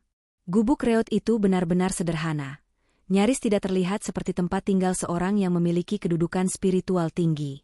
Wali Allah itu duduk di atas tikar pandan yang usang. Membelakangi mereka, fokus membersihkan sebilah bambu kecil. Ustadz Amir berhenti beberapa langkah di belakangnya. Ia membungkuk hormat, menundukkan kepala sangat dalam, meniru gerakan Kyai Somad saat bersujud, hanya saja kali ini ketulusannya 1000 kali lipat lebih murni. "Assalamualaikum, Kyai," sapa Ustadz Amir dengan suara bergetar. Ia sengaja menggunakan sapaan, "Kyai," meskipun ia tahu bahwa gelar itu tidak cukup untuk menggambarkan kedudukan orang ini. Sosok itu tidak langsung menjawab. Ia menyelesaikan pekerjaannya mengikis kulit bambu, lalu meletakkan pisau kecil itu perlahan. Kemudian, ia berbalik. Wajahnya teduh. Garis-garis ketuaan menghiasi wajah itu, tetapi matanya memancarkan cahaya yang sangat menenangkan, seperti pantulan air kolam di pagi hari. Wajahnya sama persis dengan kakek tua yang batuk-batuk, tetapi kini tidak ada lagi bekas kesedihan atau penghinaan di sana. Hanya ada kedamaian abadi. "Waalaikumsalam," jawab wali Allah itu. Suaranya lembut dan serak, tetapi mengandung resonansi yang dalam, seolah-olah setiap kata adalah doa. Ustadz Amir segera maju, berlutut, dan meletakkan tongkat kayu Kyai Somad dengan sangat hati-hati di hadapan wali Allah. "Ampun, Kyai," Ustadz Amir hampir menangis. "Hamba datang membawa benda ini. Benda yang menjadi saksi bisu, kezaliman seorang guru agama yang sombong, yang memukul punggung Tuan, hanya karena Tuan batuk." Air mata Ustadz Amir menetes ke tanah. "Kami datang untuk memohon ampunan, bukan atas nama kami, tetapi atas nama Kyai Somad. Ia telah dihukum Allah, Kyai. Tulang punggungnya patah, Ia bungkuk, wajahnya mencium lutut. Ia tidak bisa melihat langit lagi. Wali Allah itu memandang tongkat kayu itu sejenak, lalu beralih menatap wajah Ustadz Amir dan Hasan. Ia tersenyum tipis. "Aku tahu, nak," ujarnya, dengan nada yang tidak mengandung dendam sama sekali. "Aku tahu sejak tongkat ini memukulku, apa yang akan terjadi pada pemiliknya." "Apakah hukuman itu datang dari Tuan?" tanya Ustadz Amir hati-hati. Wali Allah menggeleng pelan. "Hukuman itu datang dari Allah, bukan dariku. Aku hanyalah hamba yang sedang menjalani ujian kesabaran. Tongkat itu hanyalah sebuah perantara. Perantara yang membawa rasa sakit ke tubuhku, dan rasa sakit itu membalas kembali dengan cara yang setimpal." Wali Allah mengambil tongkat itu. Ia memegang ujungnya, merasakan serat kayu itu, seolah membaca seluruh sejarahnya. Tongkat ini adalah simbol kekuatan Kyai Somad. Kekuatan yang Allah berikan untuk membimbing umat, tetapi ia salah gunakan untuk menghina manusia. Ketika tongkat itu mendarat di punggungku, ia bukan hanya memukul fisikku, tetapi juga memukul hati Allah. Karena Allah tidak suka melihat hambanya yang sakit dan tak berdaya dihina di depan banyak orang. Ustadz Amir menunduk semakin dalam. Maka, Allah mencabut kekuatan itu. Tulang punggung yang tegak adalah simbol keberanian dan kekuatan. Ketika Allah mematahkannya tanpa sebab fisik, itu adalah pesan yang sangat jelas. Kyai Somad harus belajar melihat dunia dari posisi paling rendah, dari posisi seorang yang tidak berdaya, dari posisi seorang yang punggungnya tidak bisa tegak lagi. Ia harus melihat dunia dari sudut pandangku, sudut pandang orang yang batuk, yang lemah, yang direndahkan. Keheningan menyelimuti mereka. Hasan, yang sedari tadi diam, merasakan aura ketenangan yang luar biasa dari sosok di depannya. "Kami sudah melewati pintu penyesalan, Tuan. Kami telah mengakui dosa-dosanya, dan kami telah menerima hukuman spiritual di sana," ujar Ustadz Amir. "Apakah Kyai Somad bisa sembuh? Apakah ketegakan punggungnya akan kembali?" Wali Allah itu menghela napas panjang. Setiap kada Allah, setiap takdir yang telah ditetapkan, tidak mudah untuk ditarik kembali, terutama yang didasari atas keadilan mutlak, kata Wali Allah. Tubuhnya akan tetap seperti itu. Itu adalah takdirnya. Ia akan menjalani sisa hidupnya sebagai seorang bungkuk, sebagai pengingat abadi akan keangkuhan yang pernah ia miliki. Rasa sakit fisik akan selalu ada, tetapi rasa sakit itu adalah pembersih jiwanya. Ustadz Amir merasa sedih, tetapi ia tahu bahwa itu adalah keadilan yang mutlak. Wali Allah melanjutkan, "Namun, ada kabar baik, Ustadz. Perjalananmu dan anak muda ini, semua rasa sakit dan pengorbanan yang kalian lakukan untuknya, adalah awal dari pemulihan spiritual Kyai Somad. Tongkat ini sudah tidak memiliki beban lagi. Aku menerimanya, dan dengan Allah sebagai saksi, aku memaafkan Kyai Somad atas pukulan di punggungku itu." Saat Wali Allah mengatakan kata-kata itu, ia mematahkan tongkat Kyai Somad menjadi dua bagian dengan mudah, seolah tongkat itu hanyalah ranting kering. Tidak ada suara retakan, hanya bunyi tuk yang lembut. Kekuatan yang dulu ia pegang sudah tiada. Sekarang, ia harus mencari kekuatan baru, kekuatan yang berasal dari kerendahan hati. Wali Allah menyerahkan kembali potongan-potongan tongkat itu kepada Ustadz Amir. "Bawa ini kembali. Katakan padanya, ia tidak perlu lagi mencari obat atau mukjizat untuk meluruskan punggungnya. Ia harus mencari ketenangan dan penerimaan Allah di dalam hatinya yang bungkuk. Sampaikan padanya, aku mendoakannya. Aku mendoakan agar ia menjadi Kyai Somad yang baru, yang lebih mulia dan lebih mencintai hamba-hamba Allah yang lemah." Ustadz Amir menerima dua potong kayu itu, jantungnya dipenuhi dengan campuran rasa sakit dan kelegaan. Misi mereka telah selesai, tetapi harga yang harus dibayar Kyai Somad adalah seumur hidup. "Terima kasih, Tuan," bisik Ustadz Amir. "Terima kasih telah membimbing kami." Wali Allah itu mengangguk, senyumnya semakin lebar. "Sekarang pergilah. Tugas kalian sudah selesai. Jalan pulangmu akan jauh lebih mudah dari jalan datangmu." Saat Wali Allah mengarahkan tangannya ke arah jalan setapak yang mereka lalui, tiba-tiba cahaya putih terang menyelimuti mereka. Cahaya itu tidak menyilaukan, tetapi menyejukkan dan memulihkan. Ustadz Amir dan Hasan memejamkan mata, merasakan tubuh mereka ringan, seolah-olah beban ribuan dosa telah terangkat dari pundak mereka. Ketika mereka membuka mata, pemandangan itu sudah berubah. Mereka tidak lagi berada di puncak bukit yang asing itu. Gubuk reot, jembatan akar, dan jurang gelap telah lenyap. Mereka mendapati diri mereka berdiri di jalan setapak di belakang pesantren Al-Hidayah, di samping sumur tua, tempat yang sama sebelum Kiai Somad tiba-tiba pingsan dan punggungnya patah. Udara terasa normal, berbau tanah basah dan dupa. Matahari sudah mulai meninggi, menandakan waktu telah berlalu. Ustadz Amir memandang 2 potong kayu di tangannya. Itu adalah sisa-sisa tongkat Kiai Somad. Sudah selesai, San, kata Ustadz Amir, suaranya tenang. Hasan hanya mengangguk, terlalu terkejut untuk bicara. Mereka berjalan menuju ruang utama pesantren. Di sana, mereka melihat Kiai Somad. Ia duduk di atas sajadah, wajahnya benar-benar mencium lutut. Ia tidak bisa mengangkat wajahnya. Ia tidak bisa melihat Allah di atas sana. Tetapi ia tidak lagi berteriak atau meraung kesakitan seperti sebelumnya. Ia hanya terisak pelan, sesekali menyebut nama Allah dalam penyesalan yang mendalam. Di sekelilingnya, para santri dan ustadz lain memperhatikan dengan sedih. Tidak ada yang bisa membantunya. Ustadz Amir maju, mendekati Kiai Somad, dan berlutut di samping gurunya yang kini tak berdaya. Ia memegang bahu Kiai Somad. "Kiai," bisik Ustadz Amir, "kami sudah kembali." Kiai Somad mengangkat kepalanya sedikit, upaya yang menyakitkan, dan hanya bisa menatap lututnya sendiri. "Amir, aku tahu. Aku tahu apa yang Allah lakukan padaku." Suaranya serak karena menangis. "Ini adil, sangat adil." Ustadz Amir meletakkan 2 potong kayu itu di samping Kiai Somad. "Tongkat ini sudah diterima dan dimaafkan oleh wali Allah, Kiai." Beliau menitipkan pesan. Kiai Somad diam, mendengarkan. Beliau berkata, tidak perlu lagi mencari obat untuk meluruskan punggung. Tetapi carilah Allah dan kerendahan hati di dalam hatimu yang bungkuk ini. Punggung ini adalah pengingat abadi. Terimalah takdirmu, Kiai. Kiai Somad tidak menanggapi dengan marah, tidak pula dengan penolakan. Ia hanya menghela napas panjang yang penuh dengan penerimaan. Air matanya kembali menetes. Tetapi kali ini, itu bukan air mata sakit, melainkan air mata keikhlasan. Kiai Somad, guru yang paling sombong, telah dikalahkan oleh sebuah batukan dan sebuah tongkat. Ia telah kehilangan tegaknya, tetapi ia telah menemukan Allah dalam posisi paling rendah yang pernah ia rasakan. Dan begitulah, Kiai Somad, si bungkuk itu, memulai babak baru hidupnya.